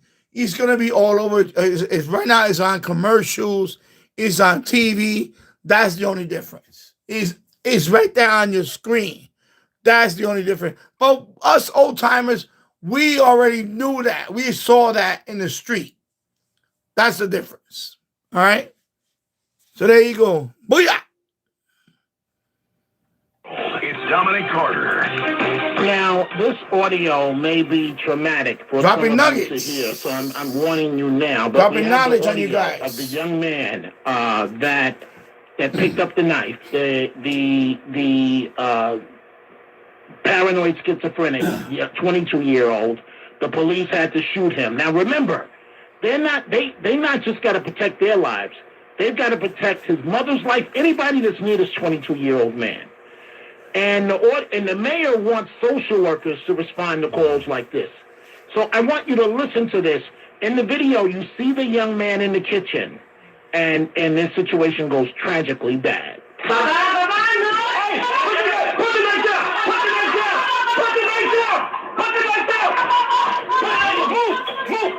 Move! Put the knife down! Put the knife down! Put the knife down! And minutes cut before you hear the audio of the NYPD officers firing. And again, the young man is alive. It's a good thing that he's alive. But I'm not going to lie to you. I have a problem with the mayor going to visit him in the hospital. This is nothing more than a socialist agenda. Yes, he needs help. But go visit the officers. You hear them saying, move, move, move. They're telling the mother to get out of the way because she's only inches away from this young man with a knife. The mother is trying to calm him down, as a mother would do. But, Mom, it's out of your control now. It's an NYPD matter. This is exactly why you have to have police officers in this situation. I want you to listen to this one more time and pay close attention to the audio.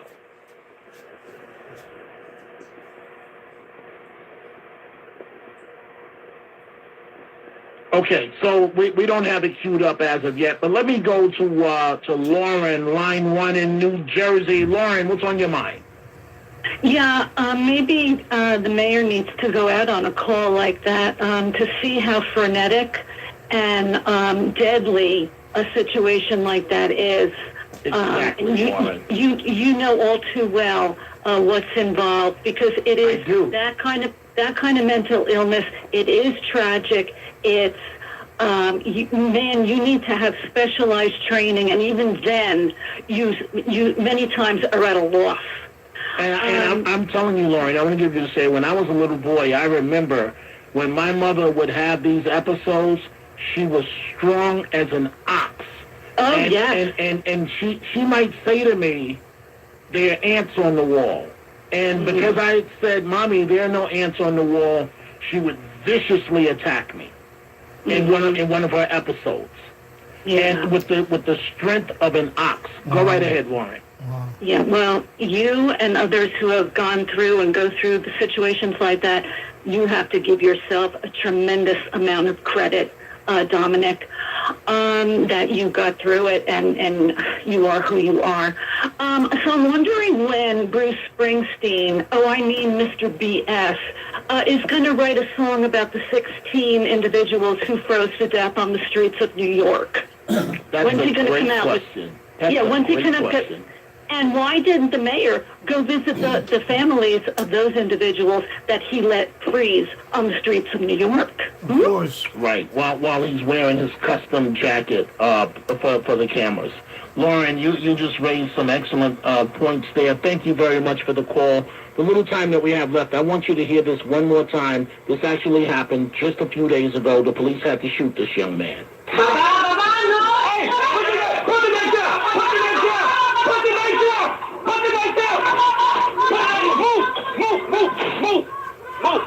the knife down! Put the knife down! Put the knife down! And at that point, they were forced to fire. A very, very serious situation. I'll have more on this 3 p.m. Eastern. And I've also got beef with these two guys here, because these two guys, and the break we had, they were giving me all types of agita and drama over me modeling nude as a college student. All right, we're going to continue this, you two. See you folks at 3 p.m. Eastern. The 77 WABC's Staten Island law firm of Anjuli and Gentili chime time is 12:59. The Staten Island law firm of Anjuli and Gentili, helping people just like you for 40 years. Walk with confidence. Call 718-816-0005 or visit aglawnyc.com. This is New York's talk leader, the crown jewel of talk radio. WABC New York, WRCR Haverstraw, and 107.1. There you go, James Farley. Lionel's coming up. Lionel show. If you're going to call in, you better start dialing. 7 WABC News, first at 59 past the hour, cloudy skies. I'm Lisa G.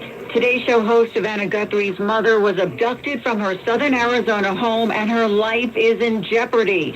That's part of the update from Pima County Sheriff Chris Nanos, who said it's not known if 84-year-old Nancy Guthrie was targeted or if this was a random crime. We do believe that Nancy was taken from a home against her will, and that's where we're at. Nanos said they have some DNA taken from Guthrie's home outside of Tucson but there is no evidence that points to potential suspects.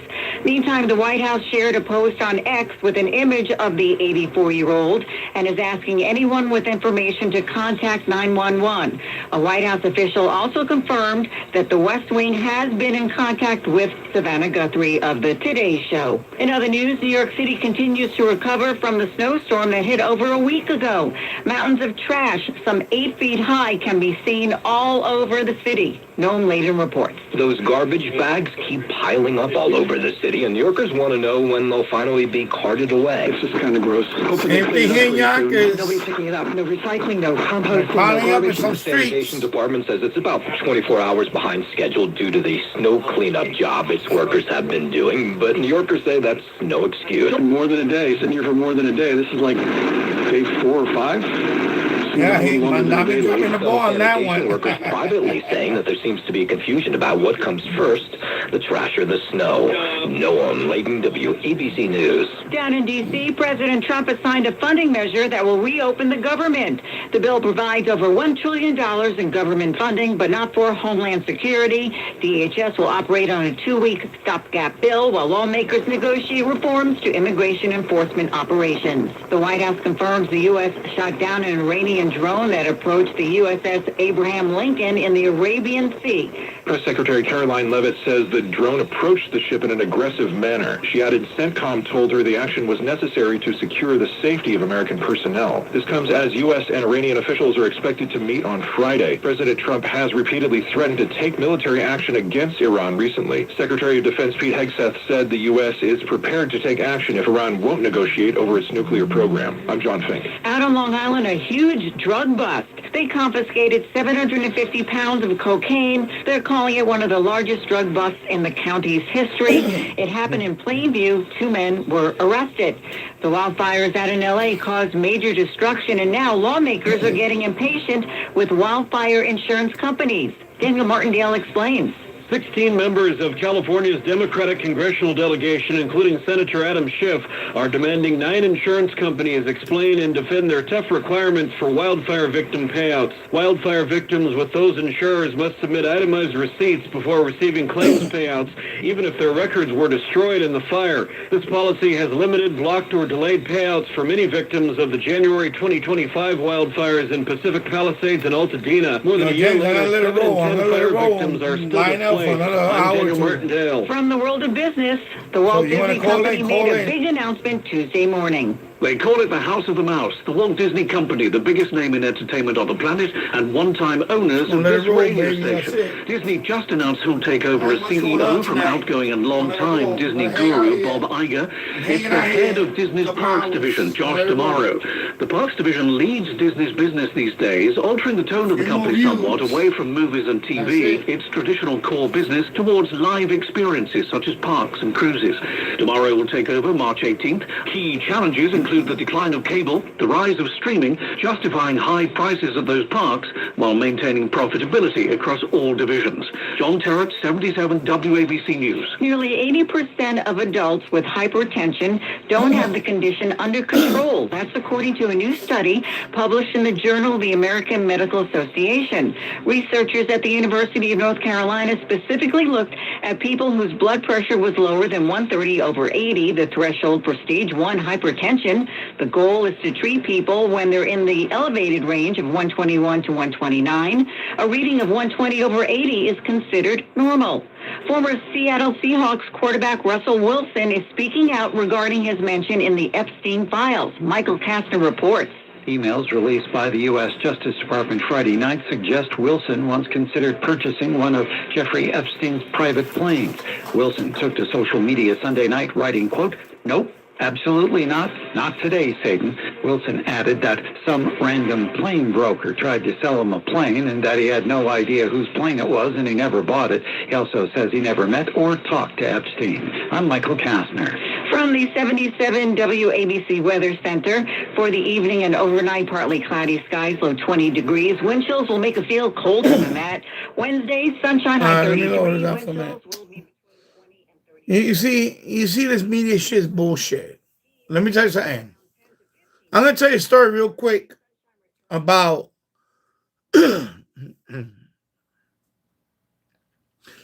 I'm gonna tell you a story real quick about a guy that I knew. He owned a bodega. All right. What I'm trying to say, it can happen to anybody. It can happen to anybody. Okay. Let me clear my throat. Big show today, Craig Carton. Yeah, because anyway, I don't want to hear the music. The music is gonna be copyright strike anyway. About somebody that may be involved with some crazy ass crime. I used to go to this bodega all the time. It was owned by a Cuban immigrant. By a Cuban immigrant. By the way, that guy won the lottery. He won the New York State Lotto. I believe he won $4 million. $4 million. This is like the late 80s. Actually, the mid 80s. The mid 80s. He lived in my block. He won $4 million. He lived in my block. He owned a bodega right around the corner, 3 blocks up. He bought the bodega. So I used to always see him walk with a young kid. And I knew the kid. He played basketball with me. He was a quiet kid. He was a quiet kid. We got along. He was a quiet kid. But he was a quiet kid. He used to play basketball with us.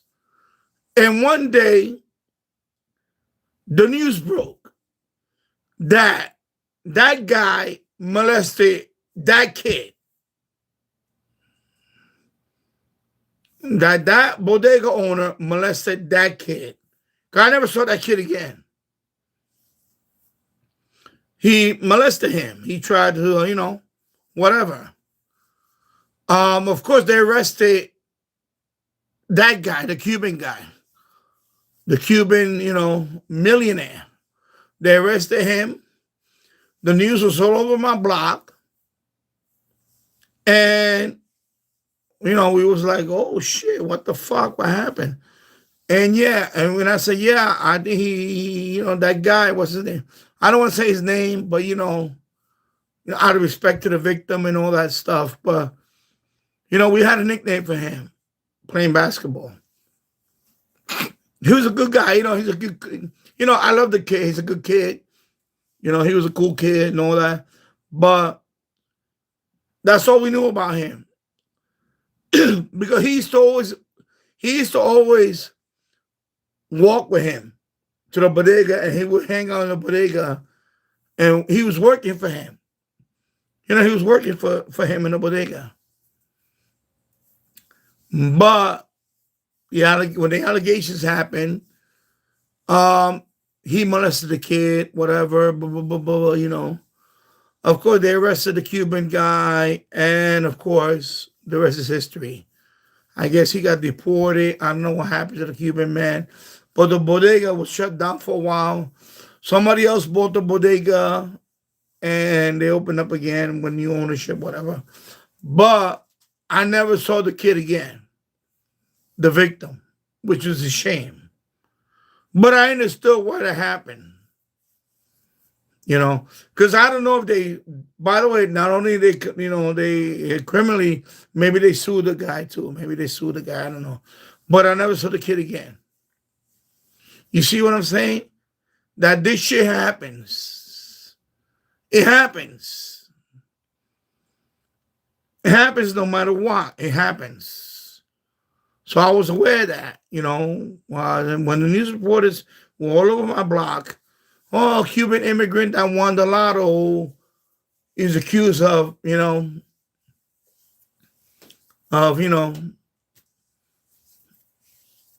I don't want to say the words here because I don't want to get my stream flagged. But yeah, 15, and he was 15 years old. The kid was 15 years old. So you see what I'm saying? So that shit happens. It happens. And you know what? And I never saw the kid again. I was like, but my friend and I, we kind of knew who he was. I was like, oh shit. So this kid got, the guy tried to, hit on him, whatever, I don't know, you know what I mean? And I was like, oh shit. But I never saw the kid again, And he was a good kid, we used to hang out. I mean, we didn't hang out like, but he used to play basketball. Like we had a little makeshift basketball court and he would come by. And sometimes we would play 21 or whatever basketball game. And he would join us and he would just play. And, we had a nickname for him, but I'm not going to say the nickname because I don't want to give away his identity. Just in case anybody, but I don't want to give away. But, he was cool. He's a cool kid. I like the kid. Me and him, we got along. We were cool, He liked me. I liked him. We were cool. He was a good kid. I like him. He was he was my friend. He was my friend no matter what. He was my friend. He was my friend. He was a good kid. And I used to always see him walk down the block with the guy, and he would say, "What's up?" to me, and I say, "Hey, what's up, kid?" Name, whatever.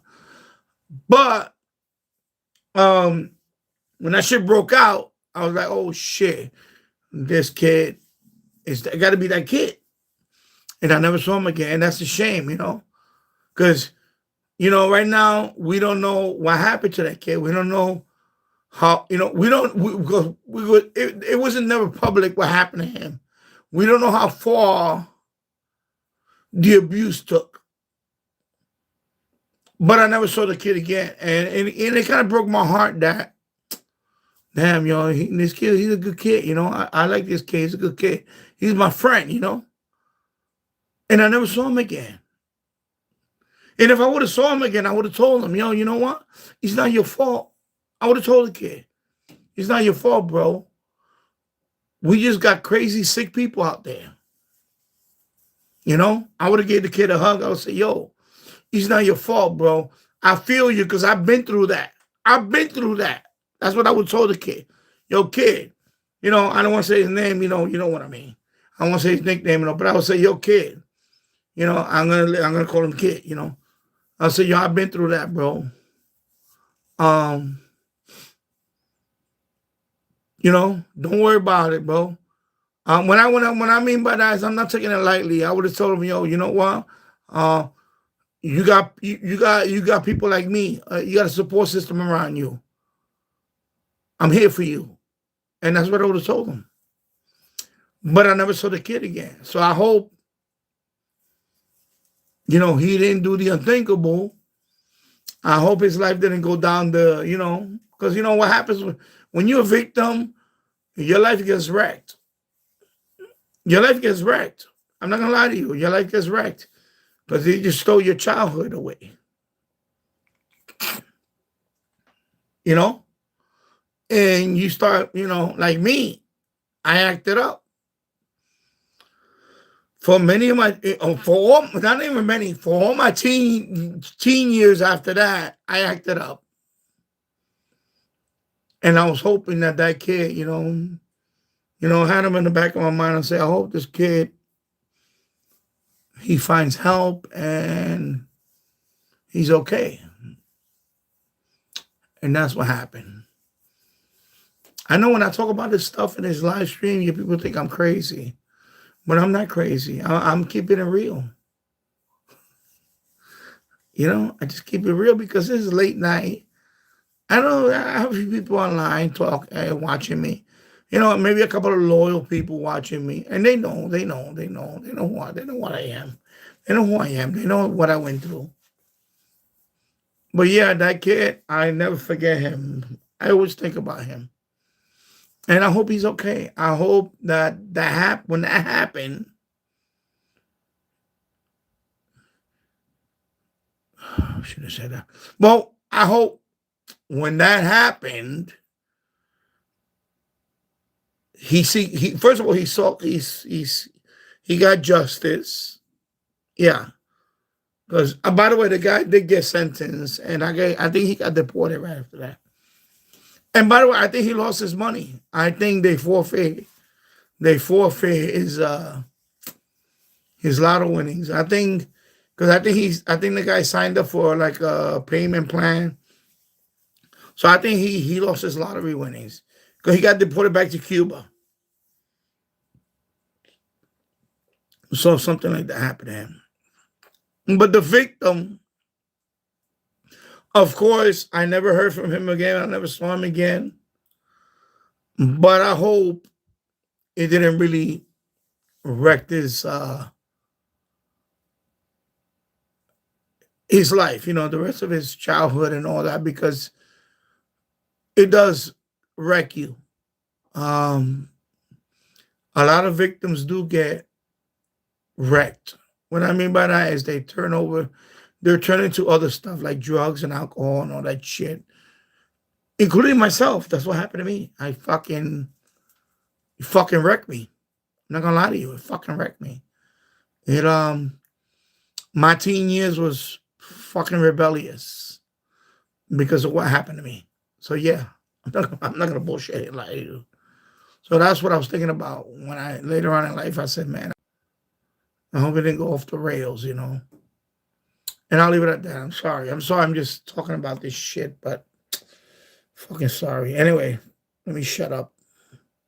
Next, it's faster, it's louder, it's harder to escape. And you know and I know, horrific content, that gets the clicks, that gets the like, that gets the traffic. So if adults, we must step up as adults, and we must wake up that this is the reality. We got to face the reality, and we are leaving kids defenseless. So I want the adults to step up and recognize what's happening with our kids, because there's everything going on, all these issues around the United States, okay? This is being forgotten. How come more people aren't discussing online, right? They're discussing stories that don't really matter, but they're not discussing this important stuff about our children, our future American adults, and leaders. So I want to talk about that, and I want to empower kids to know what love is, respect is, and for one of them, whether it's a girl or a boy, to say, I'm walking away. This is not right. This is not a relationship. This is not respect. And just remember, parents who love to, and listen, I don't want to blame parents, but parents love to say, well, my kids would know that. I have an open relationship with my daughter, my son, and it goes both ways. If you are a young man, first of all, parents didn't sit down with kids, their children, and say, look, you want to talk about sex? How do you have sex with? No, parents were telling kids, that's it. This is off limits.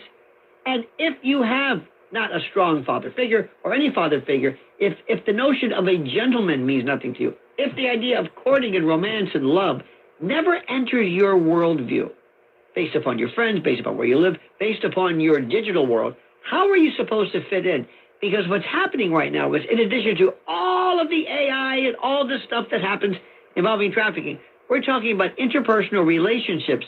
And as you know, imagine more and more girls for the rest of their lives saying and knowing that they lost their virginity through violence, through trauma. What an introduction into the world, huh? Something that lasts forever. Isn't that nice? So that's one of the things that you want to address, and I can't emphasize enough. This is not about prudishness, and this is not your father's pornography. This isn't Hugh Hefner. This isn't Playboy. This is almost crime scene stuff. How did we get that point across? Yeah, well, we start with the adults in the room understanding what's going on and taking a minute to really stop and think about our kids today. Think about this overall picture I constantly talk about, that they are bombarded with images. They are bombarded with dialogue. They are bombarded with what's going on in our country. All of this chaos. It seems very chaotic, nonstop. I feel like every day as an adult, it's like a hammer is slamming down on our heads, and it's something new every single day.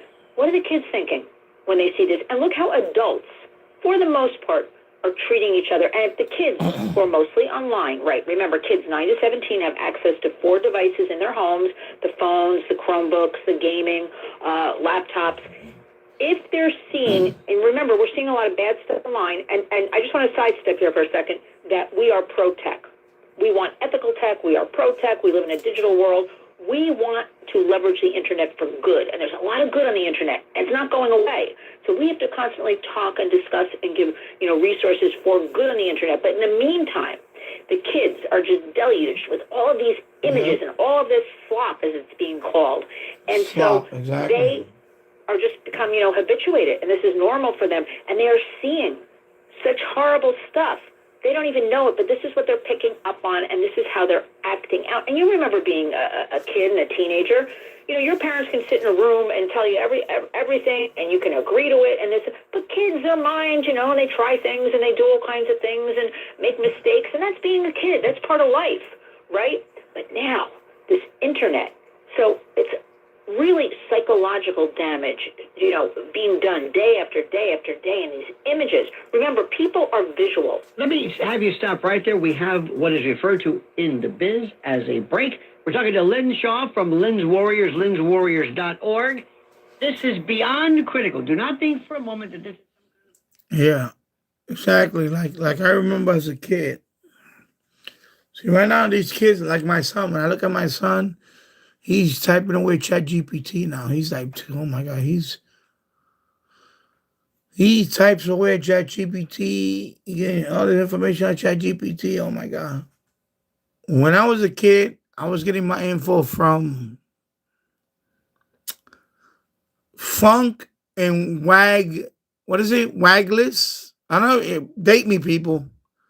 Funk and Wagless encyclopedias. I had a whole encyclopedia set. I was reading every book when I was like 7 years old. I was just going through every encyclopedia book. And then I started reading the dictionary. I had a dictionary. I had a big dictionary. I started reading that. Okay? That's me. As a 7-year-old, 8-year-old, I was just reading. Really 7 years old. I remember that time. I was reading Funk and Wagless or Wagginess. Whatever. Look it up. It's a popular encyclopedia. That's what I was reading. I was reading every encyclopedia. I was going through every book. Wow. And now today's kids, they have, exponential billions and billions and billions of sources of information on their fingertips. It's crazy. And of course, a lot of that shit is going to be not fucking accurate. It's going to be, that's the scary part. It's not verified. It's not fact checked. It's, that's the shit that's scary. There you go. Talk Radio 77 WABC.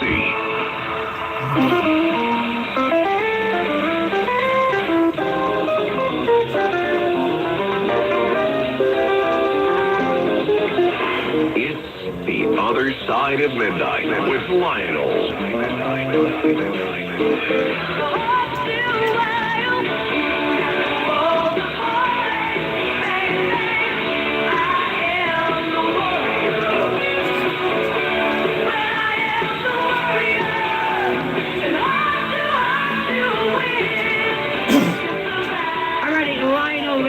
This is The Other Side of Midnight, and this is Warrior Wednesday, a weekly contribution. I think perhaps one of the most important things that I do, because it's one of those subjects where, and listen, let me give you an example. We have this kind of a friend/acquaintance, and one time, remember you were talking to, it was the mother, the father, I don't know, about TikTok, and they said something like, I know it. It's like don't tell me what to do. This is what parents do. Don't look. I know all about my daughter and I. We talk about. Believe me, my daughter can come to me anytime she wants, any question she has. Blah blah blah blah blah, and they just say this. And I'm looking at you like, some of these people are their own worst enemies because don't tell me what to do. I know. I don't want you telling me, what to do because you think you're some kind of expert. But this is one of the biggest problems. Not only is it nescience, ignorance, but it's the Stonewall attitude. What sayeth you, Missy? Oh, my goodness. A separate program on all of that. Look, this is the month of, Valentine's Day, right? The day of love. So let us make that a marker and say, okay, we have to start teaching our kids love is respect. We're going to use that. We're going to keep saying it because respect. Everybody can understand respect. What do people say most of the time? I want respect, right? We hear that a lot. So let's teach the kids what is respect. You warrant respect. We need to teach kids empathy, kindness, what a relationship really looks like. And that relationship, not only is it romantic, it could be, two girls just having a friendship, two boys having a friendship. What a relationship really looks like. So as far as parents, look, this is not judging parents. We are not the ultimate experts. We are here at the Warriors to raise awareness, to educate, to give out resources, to help, to carry the heavy load, because there is so much going on, to make you aware of what's happening, especially online, so you can deal with your children in a very healthy way. Because let's break this down a little bit. This is a national health crisis. If we're witnessing girls as young as 9 showing up in emergency rooms, right, with strangulation marks, right, this is a further burden, to jump ahead, on the whole healthcare system, right? We have more kids showing up. I digress here, but, with the vaping and marijuana, they're showing up in emergency rooms, vomiting nonstop. They're having psychotic breaks. We have more kids buying drugs on Snap with 2 clicks. This is a fact, showing up in emergency rooms. So we're burdening the already overburdened healthcare system. Nobody can ever figure out in the United States, right? So we have all that going on. So this also lays the groundwork for, these are kids. What do their future adult relationships look like when they get involved? It all intertwines with domestic violence. So there's that. We already have high divorce rates and people miserable in marriages and children involved and all that. This is laying the groundwork for future failure. So parents have to be uplifted in knowing, okay, they have to be able to say, and I know it's not easy, okay, this is going on in our world right now. And we've got to, sit down and talk to the kids open and honestly. But again, they don't know what's going on TikTok, because we have kids with these TikTok challenges. The last one that I'm still getting over, one of the last ones, is find the heaviest object in your home and drop it on your feet. And many kids did this, and a teen girl, dropped her microwave in her home on her feet and had to get her foot amputated. So can you imagine this craziness? So I'm not saying a parent could even prevent that, but you have to be on top of it. I want people just to stop for a second. Wow. Don't let that go by you. Think about this. Think about being so vulnerable, so susceptible, so amenable to this suggestion that you would do that. Number one, think about that. Not only do people have poor judgment centers and executive centers because they're not really mature yet, but I also want to throw something to really complicate this. If anybody is watching, thank God, put it this way, thank God that our media are the worst when it comes to really covering what's going on in the Epstein case. Because I think they're on notice. Just drop this. There's a lot of powerful people that we don't want to be inspired or thrown into the loop. But imagine though you are rather sentient, and you pick up your phone or your device, and you are immersed in this world of not only perversity, not only some kind of strange paraphilia, but behavior that is so that borderlines on witchcraft, covens, system. I mean, so this is the world you live in. When you and I were kids, we never had that. We never heard of this. It never came up. It was just regular. Take somebody who is maybe alone, might be a little bit emotionally vulnerable. Throw this into the mix. Show them violent pornography, sometimes kids, boys without fathers, and by the way, throw in some Epstein perversion in the meantime, mix it all up, and what do you get? Yeah. Well, I'm sorry. No, that was very good. I was listening to you. I'm like, what do you get? You know what you get? Emotionally unstable kids. What about signs? What about signals? Okay, now that we've piqued, I hope, the curiosity of people. Let me finish this point, because we have such a well-documented youth mental health crisis. So, frankly, I'd like to see, Bobby Kennedy Jr. in HHS deal with this as a top priority, as opposed to red food dye. We know that's all important. We know all of the work being done is important, the food pyramid and this and that. But what about really focusing in, again, looking at the big picture, this youth mental health crisis that has been well documented over the past 3 years, again, with lots of studies and stats, emergency, announcements have been put out, and it's, again, it came out for a day or two, it's gone. We're not looking at that big picture of these kids, a broken record I am, future American adults and leaders. Where is this leading them? Who does drop a microwave on their feet? Okay, even if you are 14 and do dumb things and all that, that goes into this whole youth mental health crisis, or filming a video so you can put it online and you can get those clicks and likes. And where is this all going? So, yes, we want to start out with giving some simple, things to look out for with your kids, what parents should be watching for before things really spiral completely out of control. And we admit, none of this is easy, because there is so much going on. It's hard to keep up with everything. But if you have a child and all of a sudden they're very secretive, I mean, that's a big tip-off. Mood swings. Now, it's tough because, especially teens, they're moody anyway with all the hormones. So, that's a little bit of a balancing act. But, that's an indicator. Mood swings, again, the secrecy. Fear of upsetting a partner. Say you do have a 14-year-old daughter, and she is hanging out with a 15-year-old, and she's talking about, or you witness, or you might overhear her on her phone, she's constantly apologizing. Oh, I don't want to upset you, whatever you want. Okay, that kind of thing. This constant texting anxiety. So many kids have anxiety, and they're constantly... I hear that all the time. No, but next time, first of all, I hear the word anxiety, no matter where I go right now. Yeah, kids are saying, I have anxiety. It's like, it's been going on for about 5 years now, anxiety. But look around when you're out in public the next time. Even in a restaurant, look around if there's some teens or kids. They're constantly on the phone, texting, watch their fingers. But also, simple things like, if you're I know, he has on Wednesday. Dance or I know. They liked, an activity they liked, they loved. I know, James. That's Lionel's wife. Yeah. Archie Zeroy, good conversation. Have been rolling back into Chicago from Iowa. Had to shovel driveway. No water leaks. Record cold. And furnace still happy. Yes, I'm here. Yeah, that's Lionel's wife. On Wednesdays they have that conversation for usually the first hour, and then sort of buy something. Also, another indicator is, sharing passwords or locations under pressure. That should never be done. A reminder, everybody, turn off location settings for your children and teens. Talk to them about that. Archie's away. My mom's retirement apartment won't touch snow if it's over 2 inches. Same thing. Ice on pavement. Yeah. Signs of romance. These are signs of emotional manipulation, surveillance, coercion.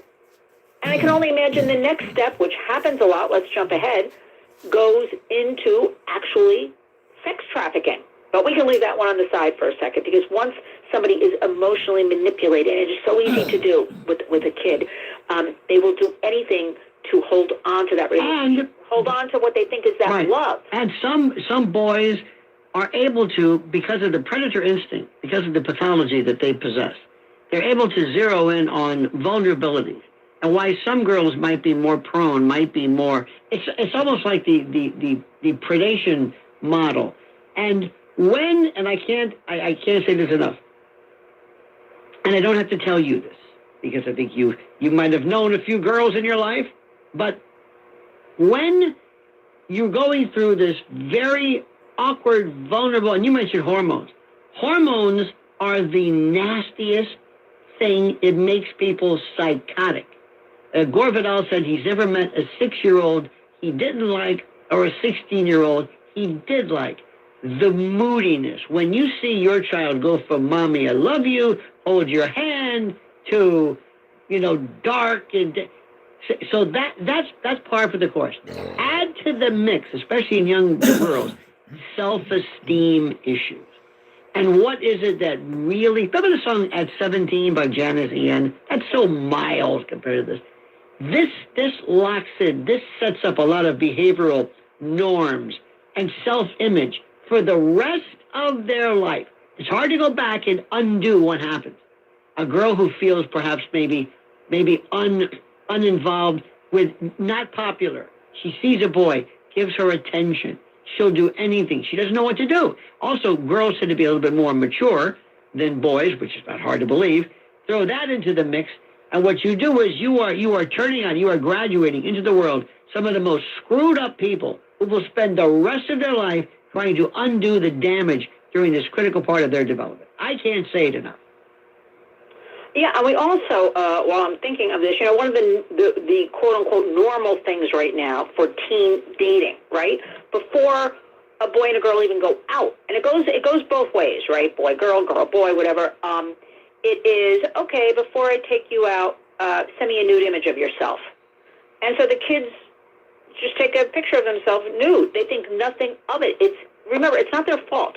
We have thrown this internet at the 30 and under set, and at the parents, at all of us, but at the kids in particular. They have grown up in this digital bubble. They think this is normal. They don't even understand when we go into schools and groups and talk about this. They'll say, well, I deleted the image. I made a mistake. Okay, you made a mistake. We all make mistakes. But once online, it's there forever. I don't care how much you delete anything. It is caught in that cloud. It is there and spread who knows where, according to porn sites. I want people to know Everybody better wake up and say, a picture online is there forever. Well, remember one thing also. This is hard for some people to understand. A picture that you possess, even of yourself, and if you're transmitting this, you might be violating federal statutes yourself by sending a picture of you to someone else. We're talking about stuff now, where the law and technology, they don't deal with it. They don't connect.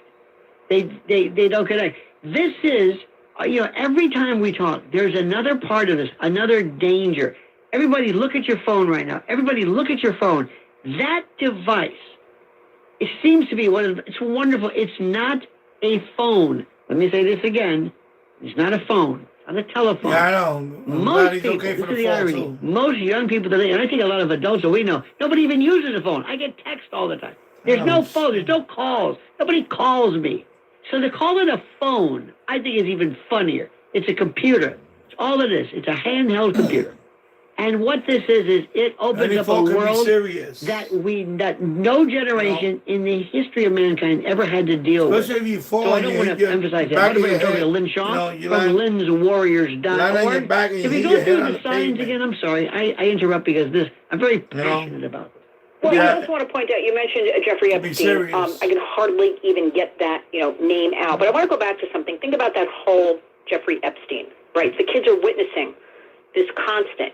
Because if nothing else, even if they're not focusing on it, they're seeing headlines flash across their phones, their computers, and all that. Yonkers, they're not allowed to have Yonkers public school, no cell phone. Right? Let's talk about power. If any kid goes in Yonkers public school, that is the key. They take their cell phone and they put it away until dismissal. Going off track here a little bit, but so in Yonkers there is no cell phone use in public school. And I said to you last night, there are thousands of what were reported to be, because we always heard none of these new files released. Phone is confiscated. Us.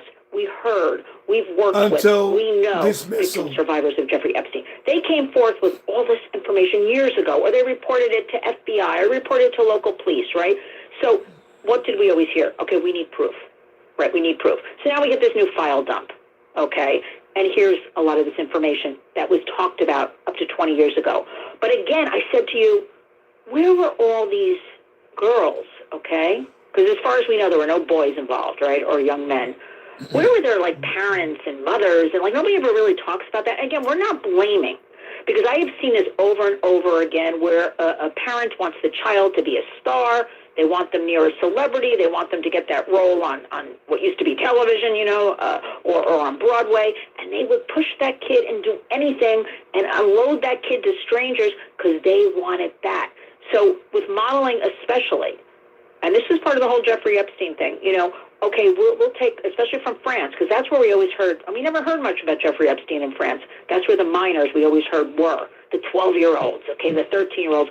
We'll bring you to America, because that's where the modeling, agencies are, and we'll make you a star. And the parents just let the kids go. Like, no. So we have to wake everybody up. There is no good in any of all this, but signs are, we went over this, and we have to understand, getting back to the phone is a computer, okay? But all of this, there's such a massive amount of platforms today that reward online. Look what rewards, you get rewarded for drama, humiliation, and emotional extremes. Somebody dropping a microwave on their feet. Even at 14, you should know better. Teens are just watching. You got me with, they're watching such toxic relationship behavior go viral and getting trained, their minds, right? Their little minds absorbing are getting trained that obsession equals love. Jealousy gets romanticized, and public shaming becomes entertainment. So when it becomes the norm, it lowers the barrier, for what is actually abusive behavior. And here's the thing. Parents think you hear abusive, right? You're looking for black and blues. You're looking for marks on the body, actual physical harm. They're not understanding the emotional harm, the manipulation. So again, if your child, it's a fine line because teens are moody, and we talked about hormones a little bit, starts drastically changing, staying in their room a lot, isolating a lot, not eating, not enjoying the activities they once enjoyed, not wanting to be, anything with family or friends they usually were with, secretive, they see you and they hide their phone or something like that, constantly texting. These are some, sound the alarm, wake up, sit down with that child, talk to them, okay? Talk to them. Remember, kids, no matter how horrible you think they act or they're yelling or whatever, they are seeking us as the adults to mentor them, to give them some sort of structure in their lives. And this is all proven by different studies and doctors and all of that. But when a teen, this is what I want to point out, when they finally work up the courage to speak out, where do they go? What do they do? So you have to start with, as that adult, believing them, not interrogating them, not yelling at them, not blaming them, not telling them they should have done this, should have done that differently. They need safety. They need a safe space. They need stability. So one supportive adult can really change. It may be an older sibling. It may be an aunt or uncle. It may be a grandparent. But a supportive adult can change the entire outcome of something like this. But one dismissive reaction can silence a victim forever, ruin a life forever, because I know women and men my age now, that constantly tell me, this happened as a teen, this happened as a child. They never get over it. And it just... That's what I'm saying. Throughout their entire lives. Again, a burden on whether it's healthcare, I never saw that kid again, and I believe that his family just... medical ailments coming from shame. They just went, they just moved away. A host of problems. So HHS, I'm going back to that. We should be talking about this right now, and not the red food dye and the M&Ms and whatever else is going on there. Oh, God, don't get me... Now, a couple of things as well. When we talk about this and we mention what I know this sounds, how do I say this? It's very easy for us to do. But I don't know what it would take for parents to get it through. It's very easy for us to have... right now, thank God, if we had a child right now at the age of, whatever it was, 13, I promise you, with all that, with my very being, it would be there would be almost a daily sit there, look at people in the eye and say, let me tell you what is going to happen out there. Vaccinate them with the truth. Inoculate themselves. When they're old enough, let me talk to you about what boys are. Be on the lookout for this. How do we know that a young girl in particular might say, wait a minute, this is exactly what my parents talked about this. It's this guy. How many times do people ever talk to their kids and say, if anybody ever tells you about a special friendship or touching you, or that they could threaten me or the dog or whatever, this is what these people do. Do you realize how many, it's almost like a preventative move, how many instances of victimization could have been avoided if a child said, I recognize this. But parents, not because they're bad, not because they're busy or negligent, they don't do this. And we're saying there's no room for error. Whatever trepidation, whatever hesitancy you feel, put it aside.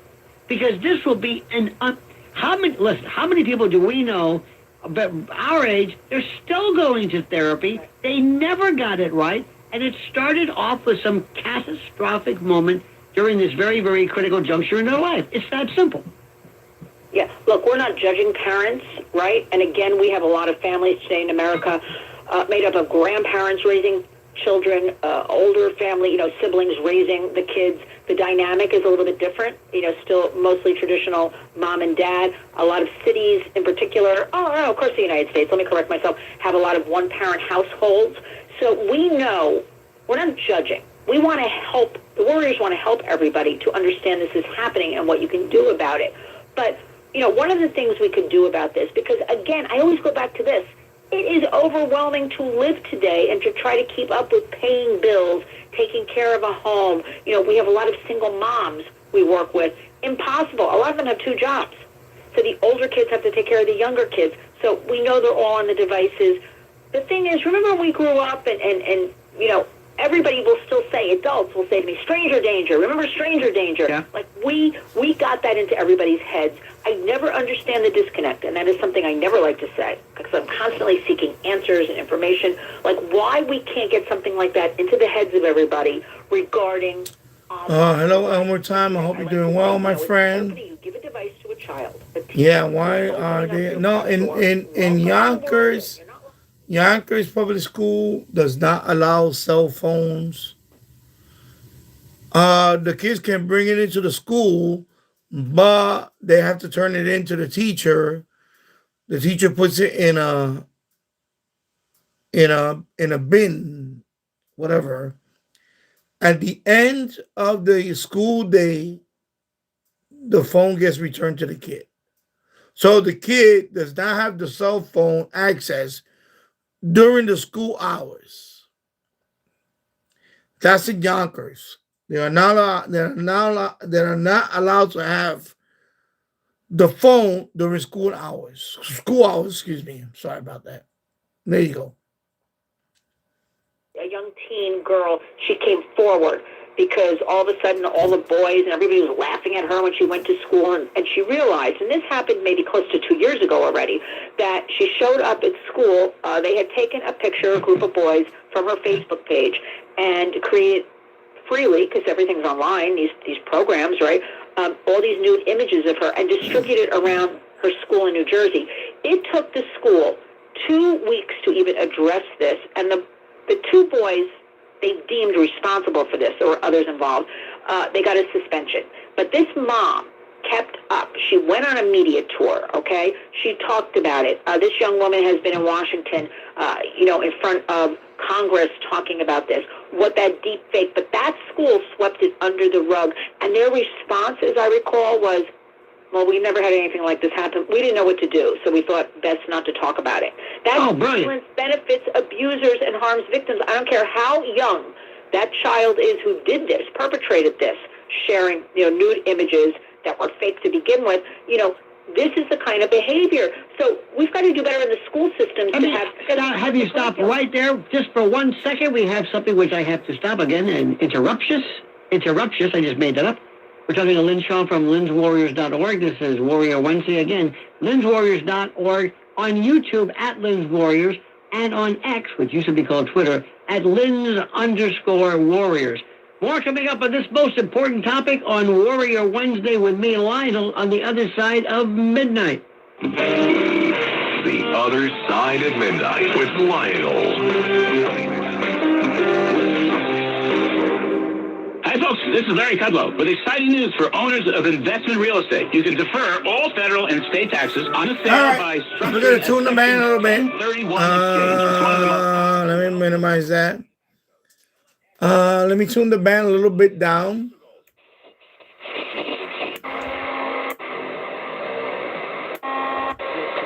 Really bizarre, like the Twilight Zone situation. Antibiotics help? Yes. Coast to coast. Antibiotic treatment, anti-parasitic treatment. Is that coast to coast? Finding a physician who understands WOR and who can help find relief really helps. I have several patients that I've been able to get Social Security disability coverage for. That's one advantage to the fact that Morgellons is visible. Sending photos along with the medical documentation, if a person needs that income, I feel they're likely to get it as long as they have a physician who will advocate for them. It wasn't too long ago where the government began to recognize Morgellons, right? Yes, that's true. And there's more published about it with the National Institutes of Health. It seems not to be discussed quite as much recently, I guess, with the pandemic. Obviously, that's dominated the headlines and still should be very closely paid attention to. COVID is not gone. But it seems that as time goes by, it's more and more accepted in the medical profession that this exists, and there are ways of treating it. But what happened to COVID, Amelia? I mean, it literally shut the country down for a year and a half, 2 years.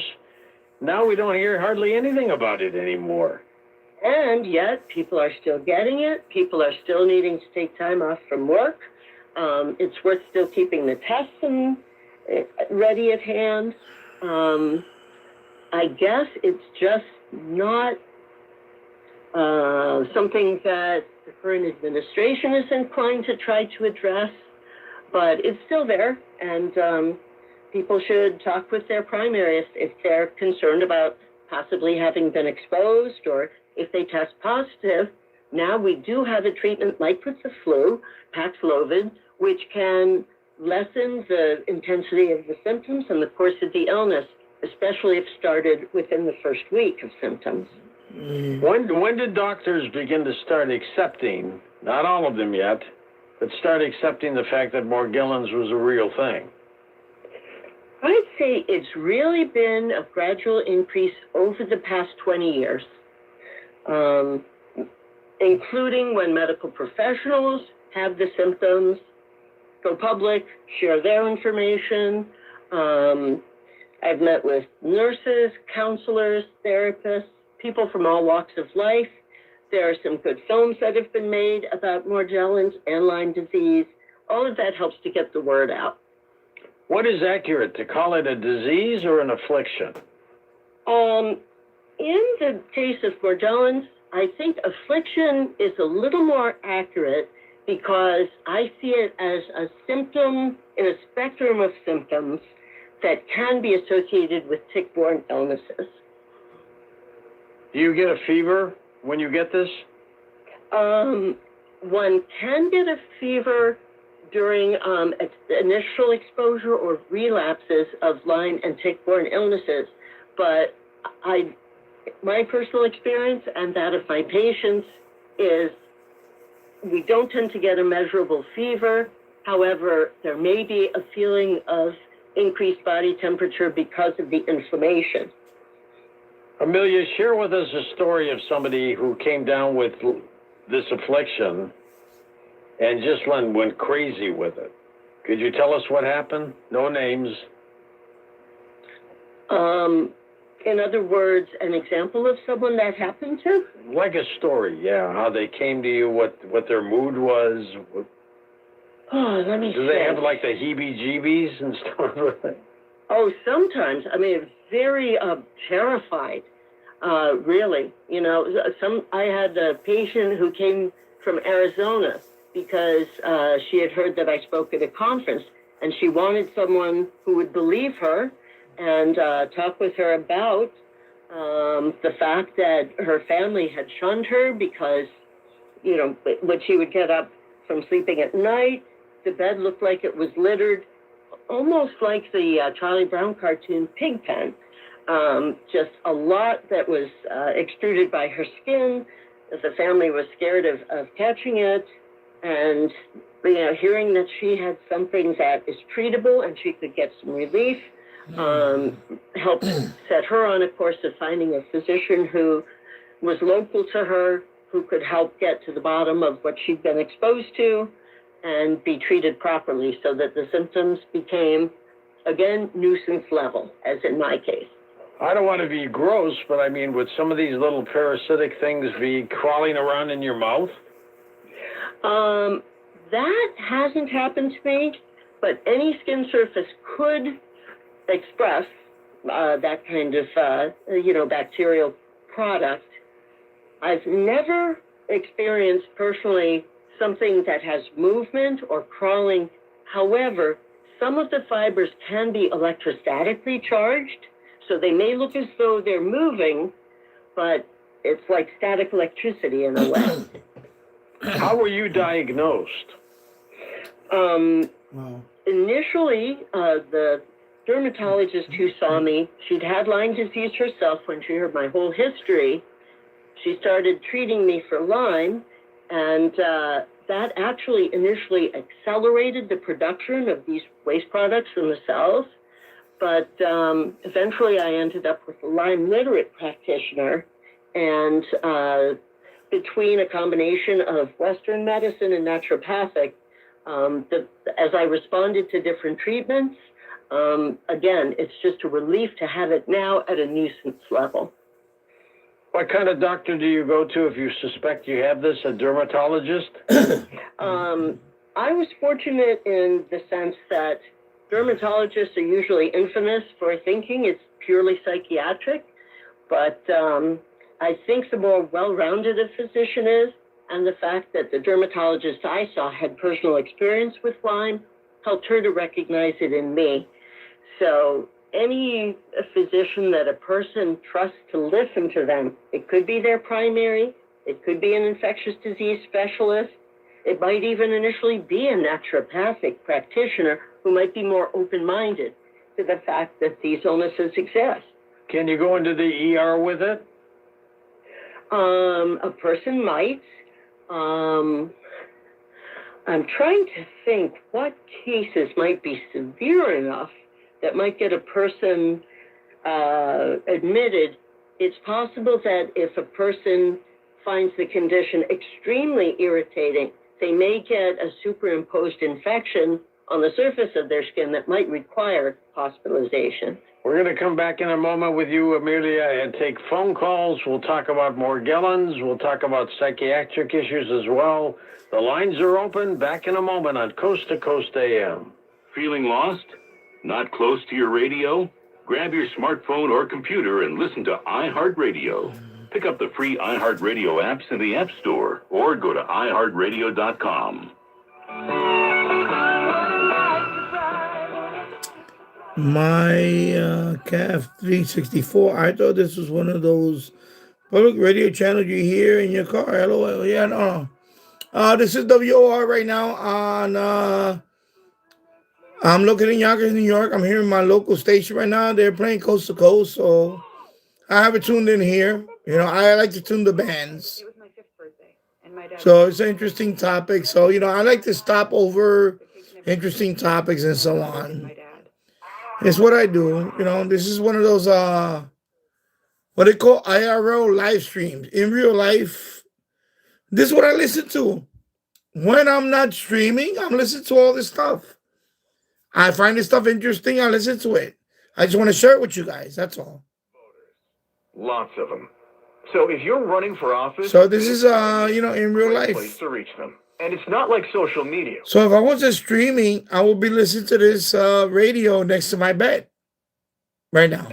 Don't just campaign. Connect with millions all over the country. So there you go. Even thousands in the smallest communities with radio. Be on the air in just 48 hours.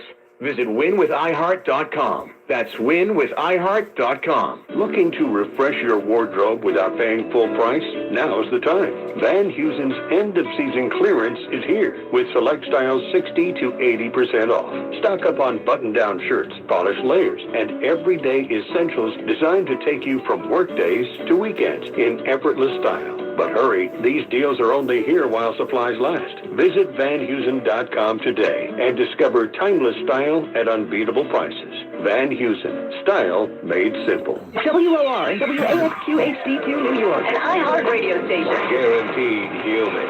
iHeartRadio and NBC Sports bring you Two Guys, Five Rings.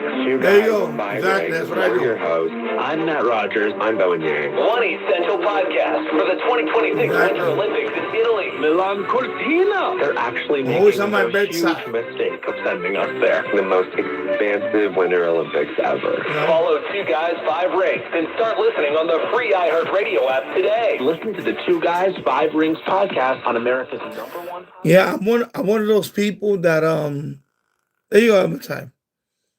Yeah, I'm gonna type. There you go. Exactly. I'm one of those people that when I lay down at night, I've been to some quiet places. I cannot hear their silence. It drives me crazy. I need to hear the little static of AM radio, and even better, some content. So I'll tune into a station where there's some, interesting talk. And Coast to Coast has always been there for me. So, Coast to Coast or another station, that's what I do. That's what puts me to bed. That's what makes me relax, and eventually I fall asleep and go to bed. Clara, California. Safety cannot be selective. Joy cannot be conditional. If the NFL and public officials claim to value community, they must stand up now, not only to protect fans in the stadium. Advocates with several groups, including Make the Road States and New York Communities for Change, spoke outside NFL headquarters in Manhattan, where they delivered a petition with nearly 200,000 signatures calling for the NFL to stop ice raids at the Super Bowl. Natalie Migliori, WOR News. Another approach to ICE from New York Attorney General Letitia James.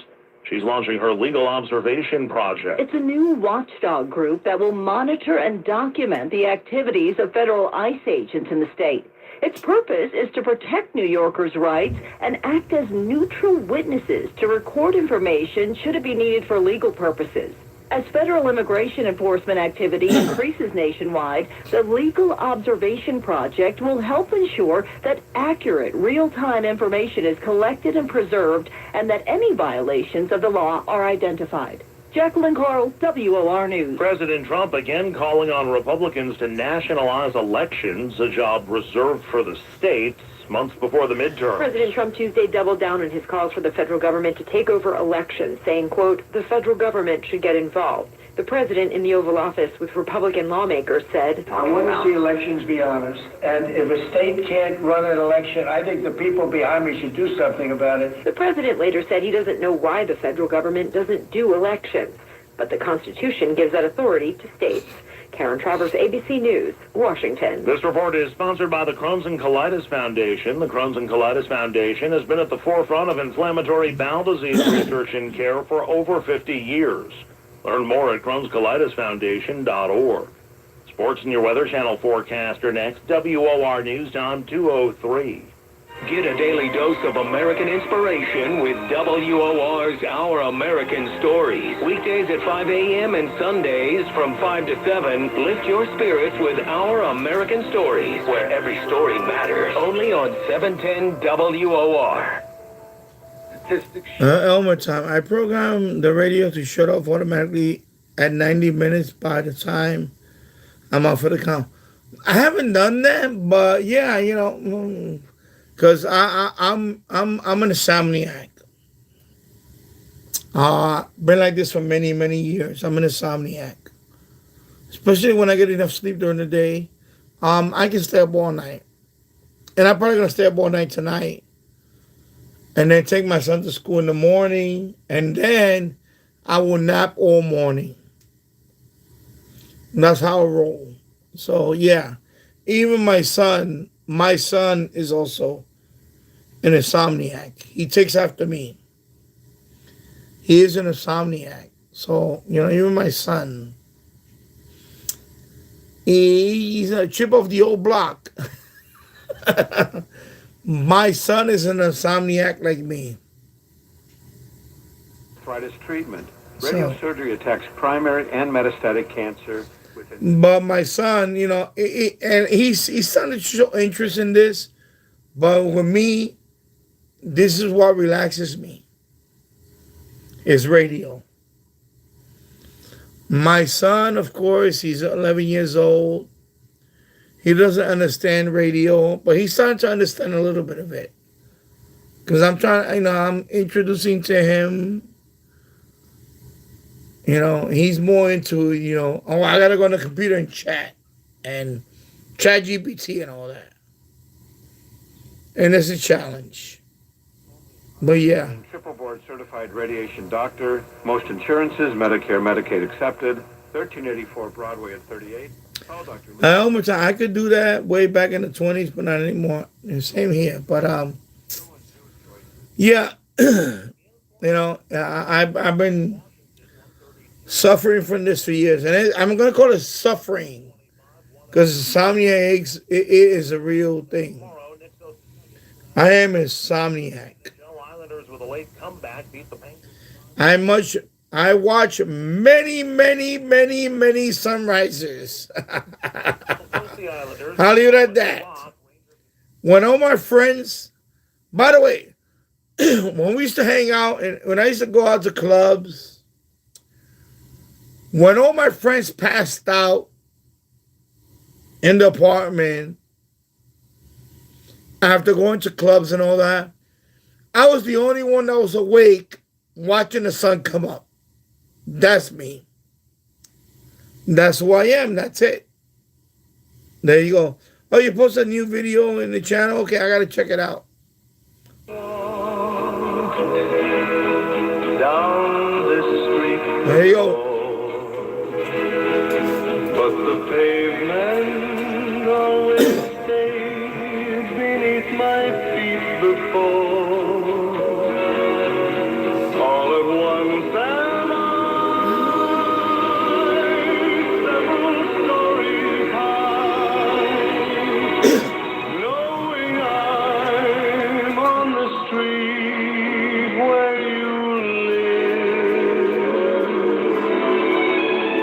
To talk to George Norrie, call the Wildcard line at 818-501-4109. The first-time caller line is 818-501-4721. To talk toll-free from east of the Rockies, call 800-825-5033.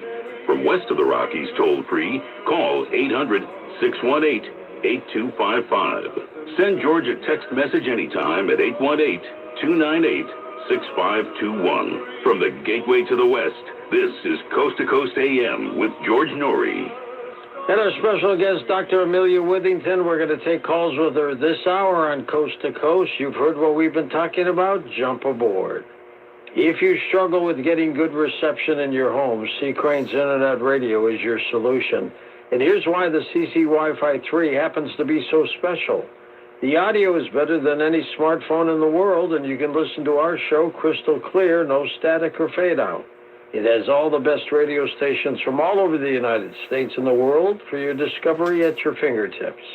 You won't have to sign up for an app, and there's no telephone or microphone listening in on you. There are no ads on the screen, no monthly fees, and it has a full-size remote control for you. It has superior reception for a much greater distance from your Wi-Fi router as well. Now, to order the CC Wi-Fi 3, simply call C. Crane at 1-800-522-8863. Once again, that's 1-800-522-8863. You can also visit C. Crane online at ccrane.com, at C-C-R-A-N-E, ccrane.com.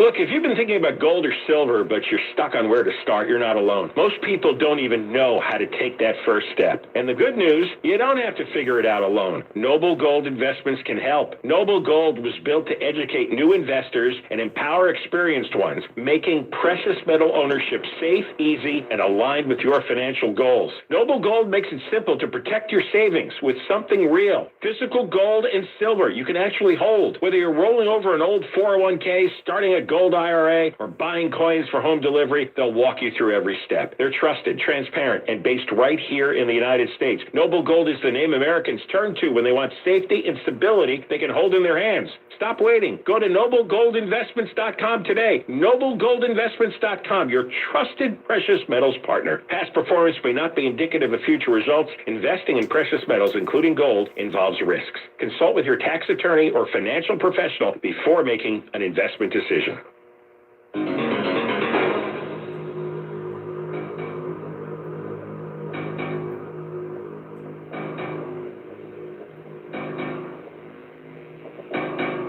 Welcome back, George Noory with Dr. Amelia Withington. Amelia, did you help cure yourself, or did you have to get professional help?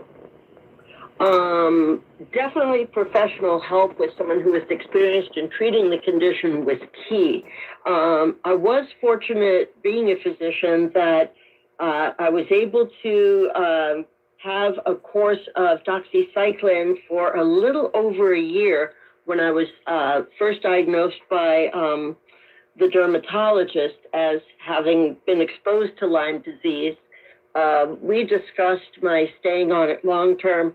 Some people take it to help keep acne at bay, so it wasn't difficult to be able to continue the prescription.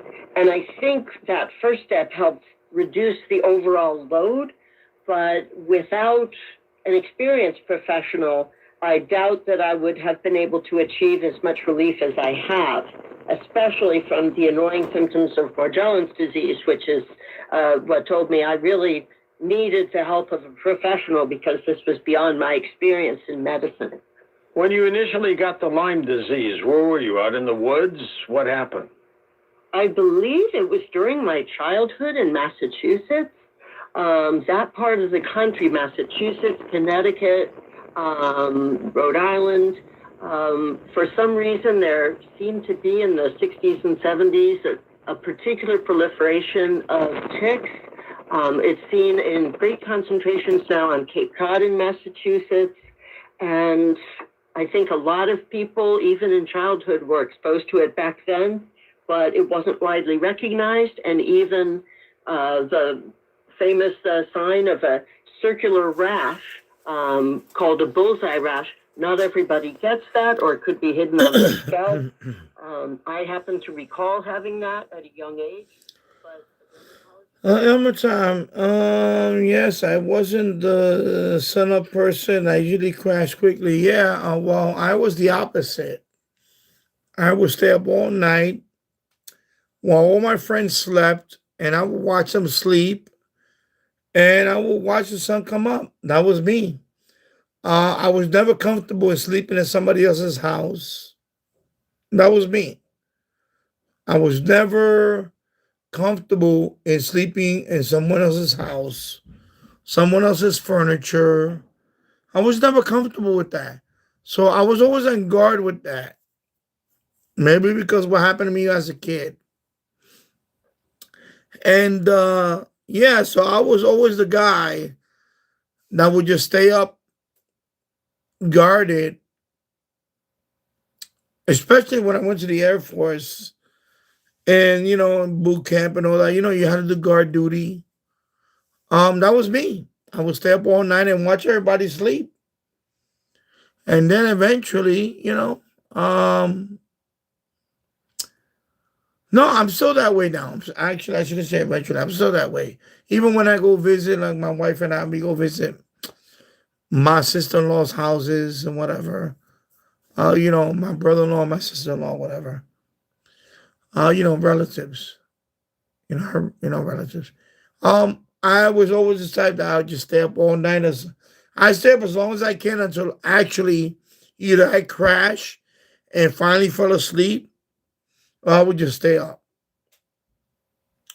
I was so exhausted that it finally overcame me and I finally fell asleep. And that was it. Yeah. Levy Eads, stop motion, 21. Hi, I just wanted to let you know that Jesus is king and he loves you. Yeah, Jesus is king. Yes. Yeah, we love Jesus. And thank you for that. And he does love you. He loves all of us. And thank you for that. So I'm losing you on the phone, Donald, to get back to your phone. All the time. I've always been uncomfortable trying to sleep in anywhere. Same here. I always been very uncomfortable. I don't like to sleep anywhere. I never did. I just never cared for it. Even though I tried, just, that's why I always take a radio with me. That's why wherever I go, I take a little radio with me like this. This helps me ease my anxiety. When staying somewhere else, I will put this radio on, very low volume. I will put it next to my pillow side. It kind of helps me, It's like my little cocoon, my little comfort zone. And maybe I can fall asleep. I have done that where I went to somebody's house and, oh yeah, this is your guest room. Although it would take me forever to fall asleep. Eventually I would fall asleep. But I needed a radio. I needed a radio in my pillow, next to my pillow, low volume, and I will eventually fall asleep. So there you go. Yep, Elma, exactly. We love Jesus. Exactly. But because it's convenient for insurance and third-party payers to have a test that doesn't detect it very well, that's what's accepted now. And the IGeneX testing is much better. Must you get Lyme disease in order to get Morgellons disease? There's some controversy about that, but in my personal opinion, it is almost always associated with Lyme and potentially other tick-borne illnesses. What's being expressed in Morgellons disease is byproducts of an infection, probably bacterial or parasitic, that the body's trying to get rid of. Now, you can come down with Lyme disease and not get Morgellons, though, right? That's right, yes. And can you get Morgellons without having Lyme disease?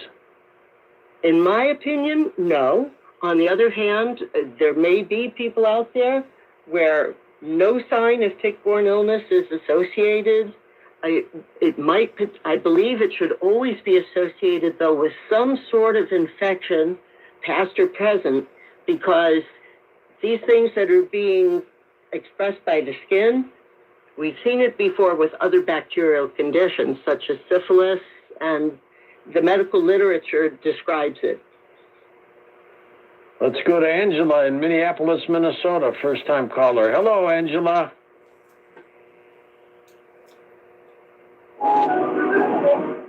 Hello? Yeah, Hi. Go ahead. Oh, perfect. Hi, my dad's 87, and he's been 87. He's 97. He's been complaining about itching a lot lately. We got rid of some mice that were infecting his house. So it's possible that he might have been bit by ticks.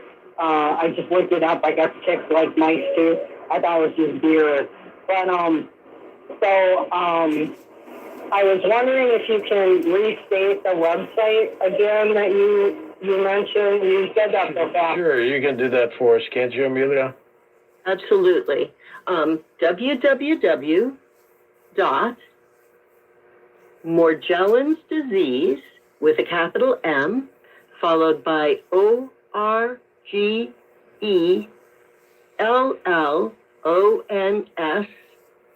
capital D, ISEASE.org.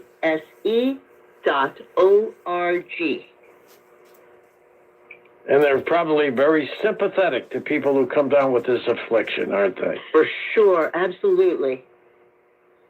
What are the percents of kids getting this compared to adults? That's a great question, too. Certainly, it does occur in children. It's probably similar occurrence, maybe 10 to 15% when there's been exposure to some kind of likely tick-borne infection. diagnosis can be very challenging.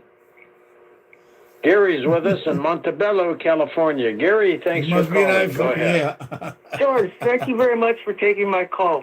Thank you. And Dr. Amelia Withington, I thank you too. It's very, very difficult to get information from a doctor on the radio, and I do believe I have Morgellons.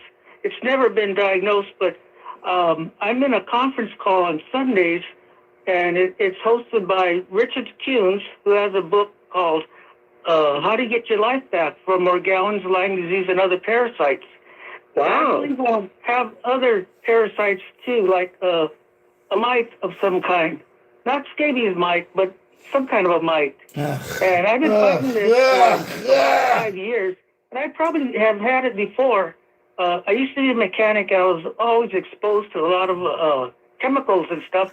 And also, I've heard that heavy metals could be a contributing factor. That's a very good point. I do believe so, because sometimes what's expressed by the skin looks very much like minerals or mica. I hope that you've been able to find some relief in the past and a doctor who can help with treatment. Bed bugs. How do you know if it works, though, Amelia? Ticks. Lyme disease. There's been some relief in the past, because I think I heard you say it seemed to be coming back, and there can be factors that make the symptoms wax and wane. Getting with a good practitioner can help sort that out. The www.morgellonsdisease.org website can be a very helpful source of information and referrals. And I'm glad that you're involved with a support group of people who understand this, have been through some of it. Gary, how annoying is it for you? I'm sorry? How annoying is this for you? Oh, really bad. I've seen a psychiatrist too, and she has given me something for, I guess, to kind of cope with it a little bit. But I have a coach too, Sharon, who's in Alabama, and Richard Hughes, I believe, is in New York. But there's people all over the United States that have this problem, and I do not remember being attacked by or bitten by a tick. But I used to be in the Boy Scouts, and we used to go camping a lot. And I've always had been tired, like most of my life. Problems with energy and stuff like that. How do you know if you've been bitten by a tick, Amelia? Sometimes people have no memory at all of having been bitten by a tick, and it's in testing afterwards that may reveal the types of bacteria and potentially parasites that are carried by ticks. DX286. Sometimes that's correlated back to where a person was raised and might have been exposed to them. Don't a lot of ticks fall from trees into your hair and stuff like that? That has happened to me, yes. Some areas of the country are literally crawling with them. If you get bitten by a tick, thank God I never have, can you feel it? Do you know you've been bitten? Not necessarily. I had an experience several years ago where I was walking in the woods in Massachusetts with a rain hat on, carrying an umbrella, and a couple of days later, I was my big red hair button. was a little bit irritating, and I found 2 ticks in my hair. If they'd gotten under the hat, I have no idea how. How big were they? At that point, relatively small. I'd say about the size of, trying to think what's common that might be that size. Gosh, a chocolate chip. Grain of rice? Chocolate chip size. Chocolate chip sized in my case. That's but yeah, pretty they good can size. be as small. Yeah, they can be as small as a pinhead, though. So even when people check themselves after hiking or going on a walk, if they're in one's hair and the size of the head of a pin, it can be very hard to detect. There is a lot of creepy critters, no matter where you go. They can, definitely. Nancy in Philadelphia. Hi, Nance. Go ahead. George, your shows are so meaningful to me. Thank you. Thank you. Yeah, because my house On my backyard, I have woods. I have, I have about, I'm going to say it's a couple of acres of woods behind my house. So, yeah, we got all that stuff there. So that's why I know here we can get all that stuff on our backyard, like all types of ticks, critters, whatever, you name it. Snakes, all that stuff. So that's why yeah. So there you go. There are lots of creepy critters out here in the North Pacific Northwest. Yep, exactly. Yeah, I can imagine. 2 weeks after all that series of shots ended, I developed horrible swelling in my toes and my feet, burning. Yeah, deer ticks. Although we don't have deers here, but, we do have raccoons and other stuff. So, I'm sure they got that stuff too. And in the left arm. Squirrels, raccoons, possums. And I've been running from doctor to doctor to doctor, trying to find out what's wrong. And they tell me, oh, you take blood pressure medication that causes swelling. I said, that's not possible. So what kind of doctor or what kind of treatment might the doctor be able to suggest for me to try? I would definitely talk to a doctor who has experience with rheumatology. It sounds like you have a lot of swelling, possibly joint pain. You might be able to get testing through IGeneX, which might help explain. It's possible that there might have been a vector on the bat that then ended up biting your feet. I'm sure that getting the rabies vaccines as a precaution in case the bat bit you is worthwhile. But I worry about parasites that might have been on the bat that affected you. And getting testing to identify what might be the root cause of these symptoms would surely be. And by the way, we do have bats too. It is unbelievable. Yeah. In Yonkers, we do have bats. So many people coming down with these afflictions. We do have bats here in Yonkers. Medicine isn't really doing much for it. Exactly. Yeah, Just shrugging it off. It's not doing a service to people who are really suffering. So continuing to seek out rheumatology, infectious disease, check the website, Lyme Disease Association, ILADS. You may be able to find a knowledgeable doctor near you who can order the testing that you need to help identify what's going on. How do you know exactly that you might have Morgellons? Almost always it has to do with weird stuff coming out of the skin. Something that isn't explained by dandruff or eczema or, more universally occurring or accepted skin conditions. Literally, it'll look like weird fibers or hairs or sparkly things. Almost always there's a lot of itching sensations. I always like that guy. Feeling.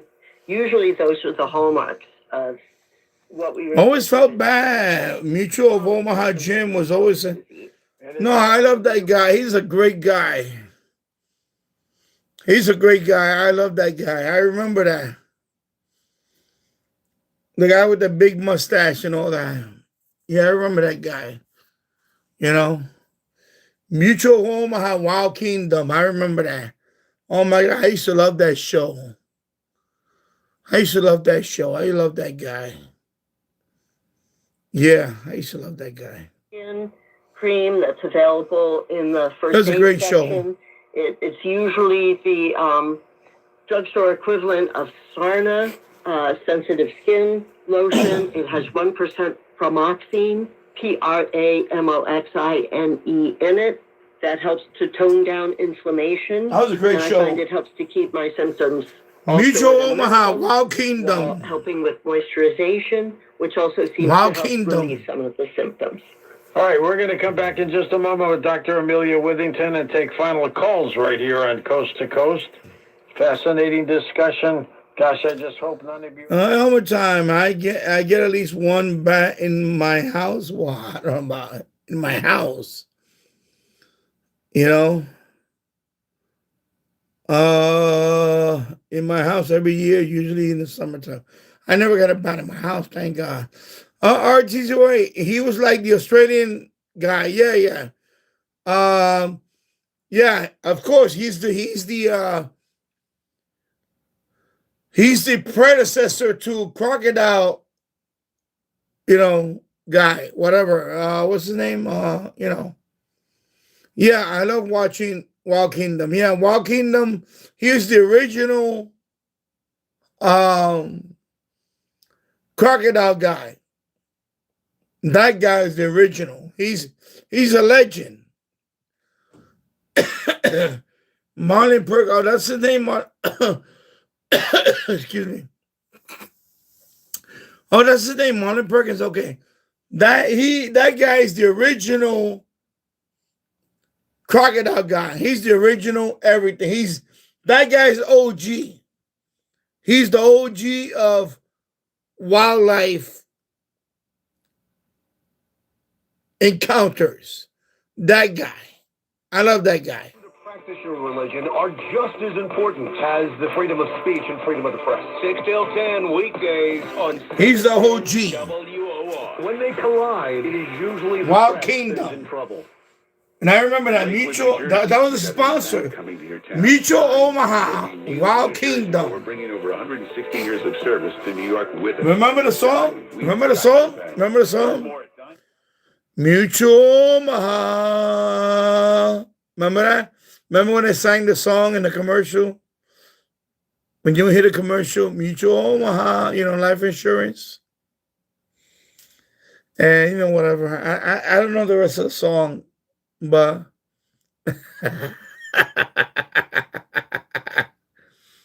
yeah, no, he had big cojones. Yeah, that guy.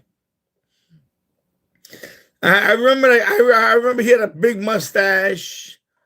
He's a blonde guy, had a big, but I remember he was of course he was a white guy, he had a big mustache. Yeah, that guy. I love that guy. That guy was a legend. He's a fucking legend. So I remember that song, Mutual Omaha. And I remember the song. Yeah, it was a fucking legend. What is that? I don't know what the hell you're talking about. Hello, whatever. Hello to the moon. We're talking about, whatever old school stuff.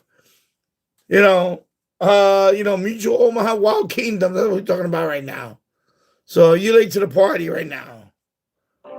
There you go. Many eye disorders can be treated if caught early. Yeah, what is My that? husband tells me that I have beautiful breasts. Oh, this is the Qdosin DX286 portable radio. It's a medium wave, short wave, FM, long wave portable radio. It's a great radio. He's definitely very sensitive radio. I have customers out the door. And this is Sarah. Hi. She started putting a portion of her marketing dollars in podcasting back in June. He's one of the best radios ever made. On a Saturday. So you need an emergency radio? All you have to do is get this radio right here and reach out to iHeart. Get started today at 844-844-iHeart or iHeartAdvertising.com. Dr. Lederman explains both cancer and arthritis treatment. Radiosurgery attacks primary and metastatic cancer with invisible beams when surgery or chemo isn't wanted, hasn't worked. Radiosurgery maintains your body, avoiding surgery of breast, lung, pancreas, liver, bladder, prostate, bowel, and more. New low-dose radiation helps relieve arthritis pain in knees, hips, hands, and more. Thousands treated for arthritis over decades with high success. Dr. Lederman, first in America with body radiosurgery for cancer treatment, first in New York with brain radiosurgery, now low-dose arthritis radiation. Many reasons to meet Dr. Lederman, New York's only Harvard-trained, triple-board certified radiation doctor, most insurances, Medicare, Medicaid accepted, 1384 Broadway at 38. Call Dr. Lederman for cancer. Call Dr. Lederman for arthritis. 2 and 2 choices. 2 and 2 choices. where she came from. Yesterday don't matter if it's gone. While the sun. Let me check if I can hit Cuba right now. That's what I'm gonna check. See that?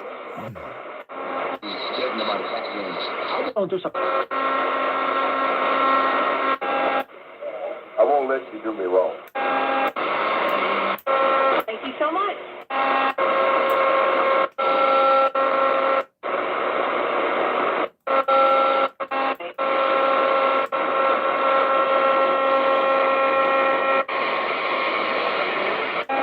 Praise the Lord.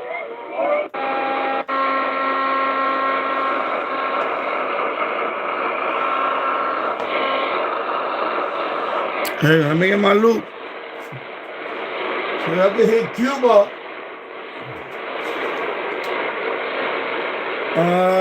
Cuba.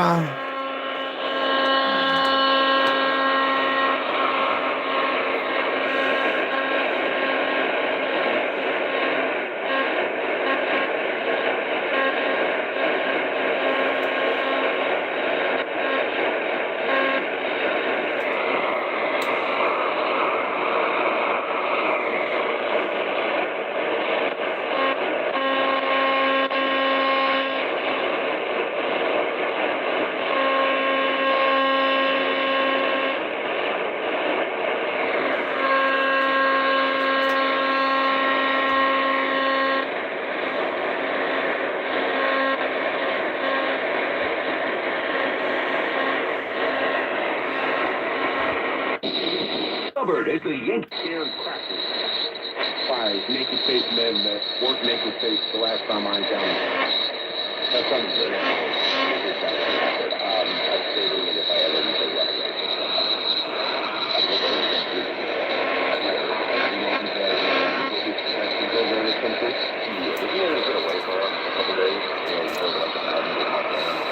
Hey man, there you go. 670 out of Chicago. 670 out of Chicago. Nolly House 660. It's picking up pretty well. I was hoping to hit Cuba. I'm meaning wait, but Cuba's not coming in right now. So here you go. 670. As super athletic white, that's not what I'm trying to put on you. I'm saying the standard.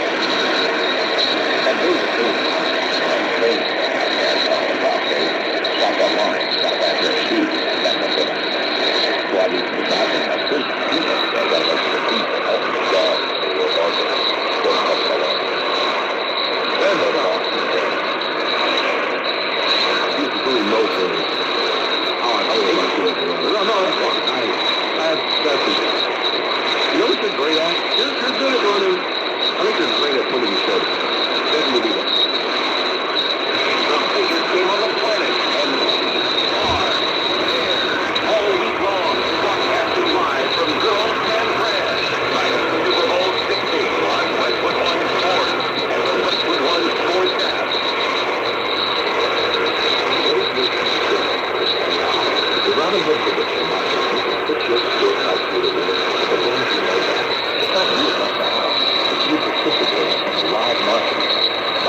Are you 50 or older?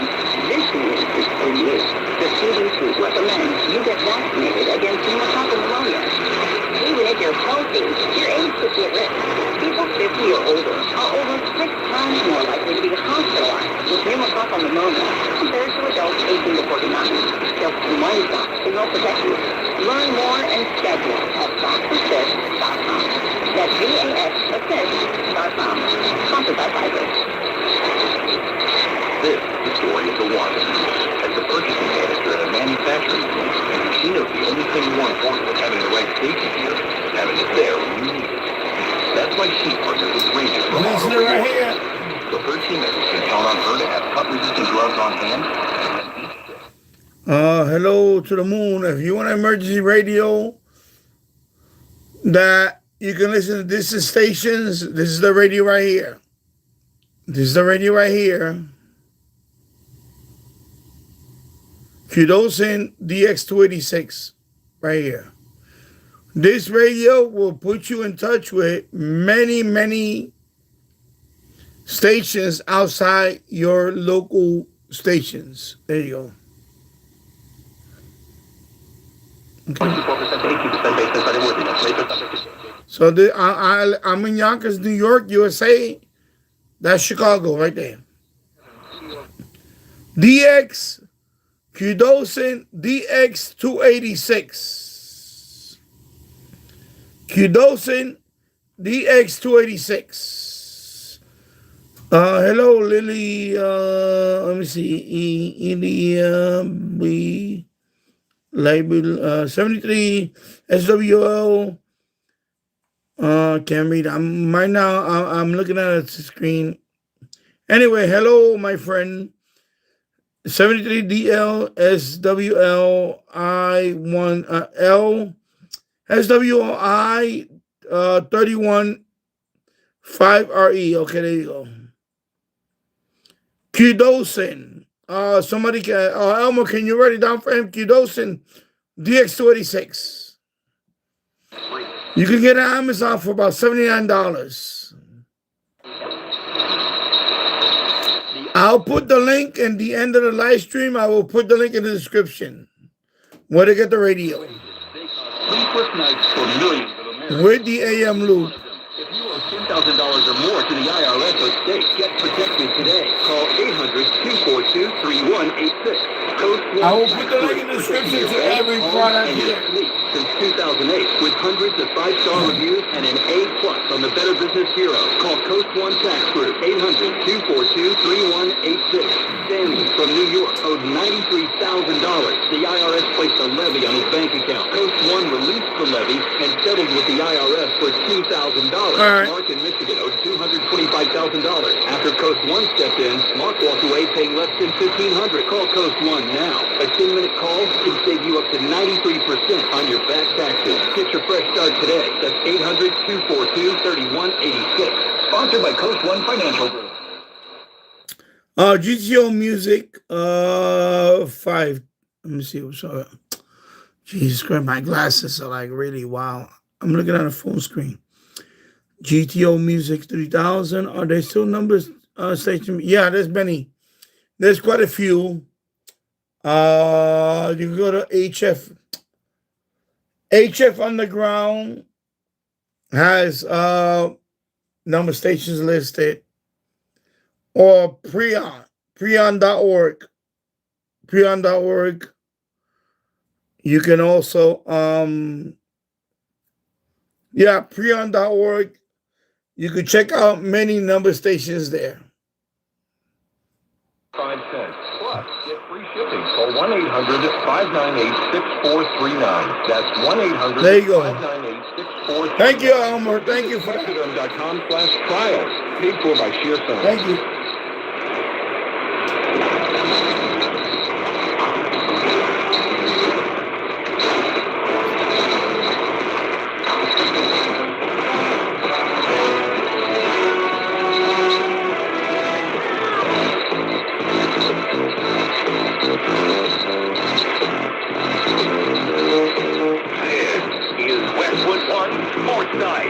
Here's Linnell Willingham. Putting the show to bed, coming up momentarily. Appreciate the big voice guy leading us in one more time. First of all, Sportsman with the youngest Charles Linnell Willingham, taking you up the thread Eastern time. You all have been awesome tonight. This is week 6 of the program. Yeah, this is why I enjoy meeting with the accent, because I got a loop like this. See this loop behind me? Texan A200 and a radio like this, I can listen to half of the country. I can listen to half of the country's most powerful stations.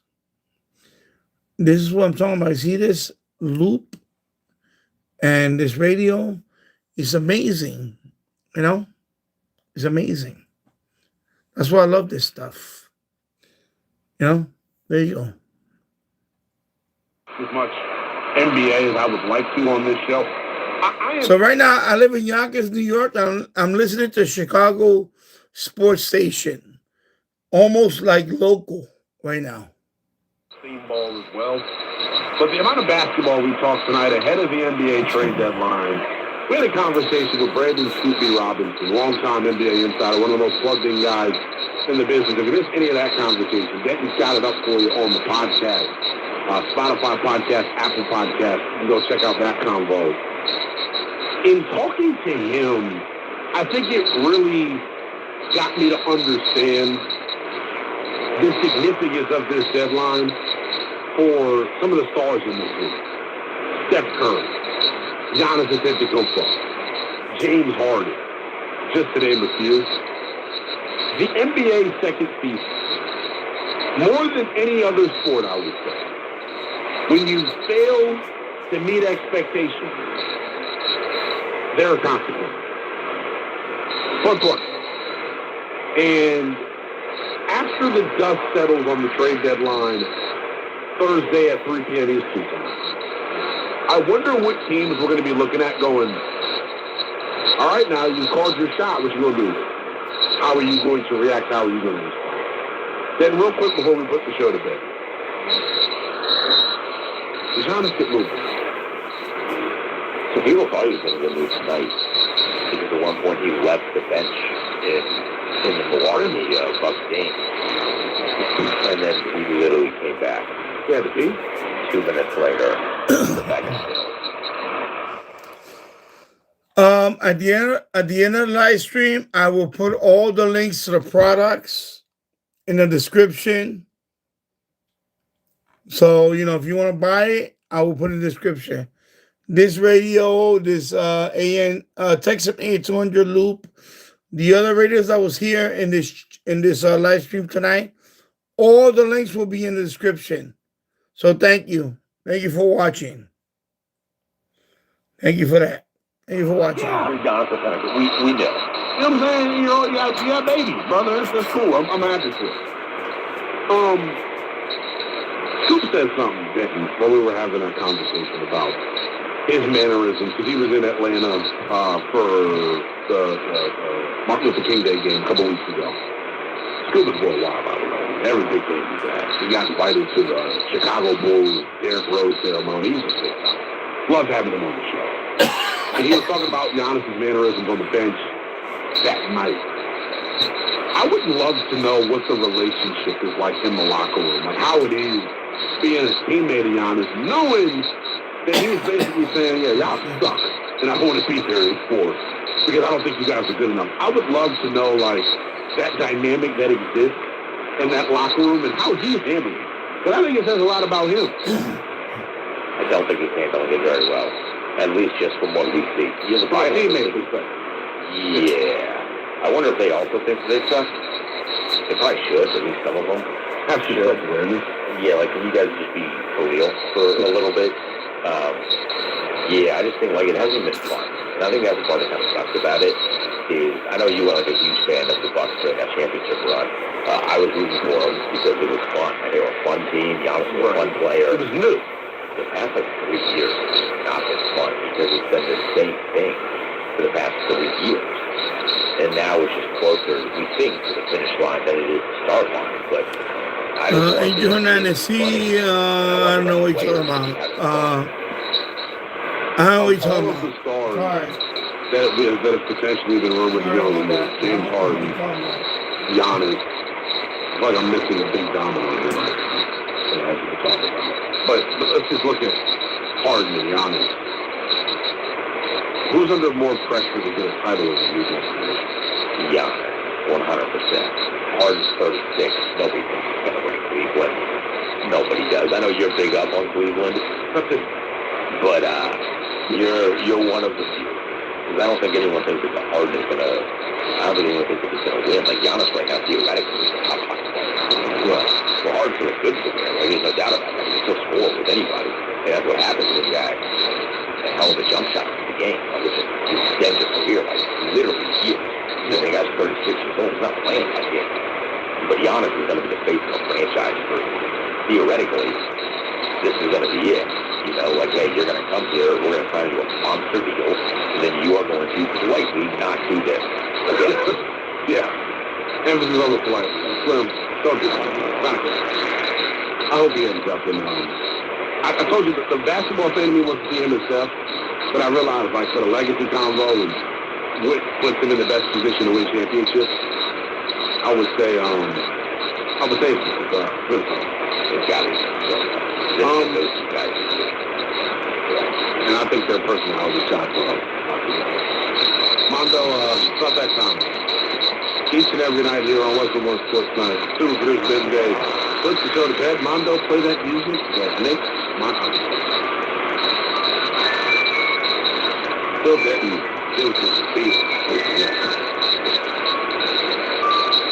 So this is a piece, so to speak, but it's an avenue for us to talk about one of our many passions. I sent you a video last night. We were on air, so we couldn't watch.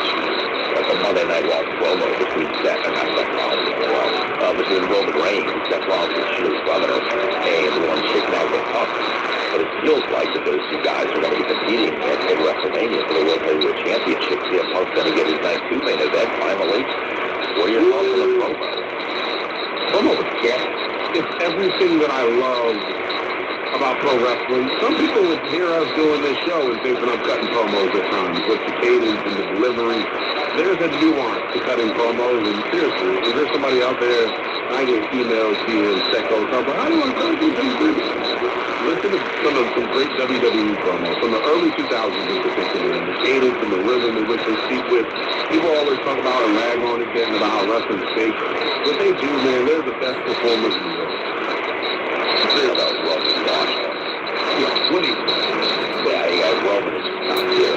He is the freak of the house at the moment. It's a little annoying because that particular company can't create any stars, but I came away thinking this one out. But if Roman is the talk, I don't know what I'm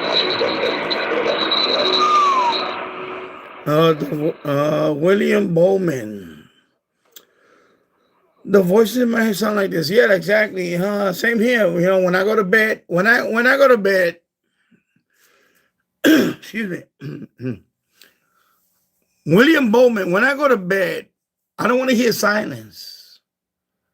That silence drives me nuts. I gotta hear some this. I gotta hear static and a little bit of, you know what? Content. It's what I gotta hear. That's soothing to me, and I go to bed. That's what does it for me. So of course I live in Yonkers, New York. This is WSCR out of Chicago, Illinois. So right now this is a medium wave DX. So this is what I enjoy hearing when I go to bed. If I'm looking at WWE and I'm judging the star, the reaction that she gets from the crowd tells you everything. So there you go. Over as hell. All day long. She can take it. I don't know if she's how can I hear this silence? No way. No way. She wrestled Penta. I did. Okay, that was a big part. Like, she can work, and so when he said that we're going to put her on TV for 30 seconds to make somebody else look good, oh, I was human. I need Chelsea Green to have a yes movement. That movement is. I'm a Brock fan. I kind of go good with it. You like the giants. You like the big body. I love Brock Lesnar. I'm a Brock. He to me is like one of the most impressive athletes in the world. The way he just doesn't age. You're a Gunther guy, aren't you? I'm big Drew McIntyre and Gunther. I think they're really good heels. They are. All right. I think Drew's the best heel right now in WWE. Anyway, I'm gonna log off now. I've been here for 3 hours and 30 minutes. So I want to say everybody, thank you for watching. And I love you all. Thank you for watching. I'll see you on the next one. Take care, everybody. Have a great week. Have a great day. Take care, everybody. Love you all. Good night, everybody.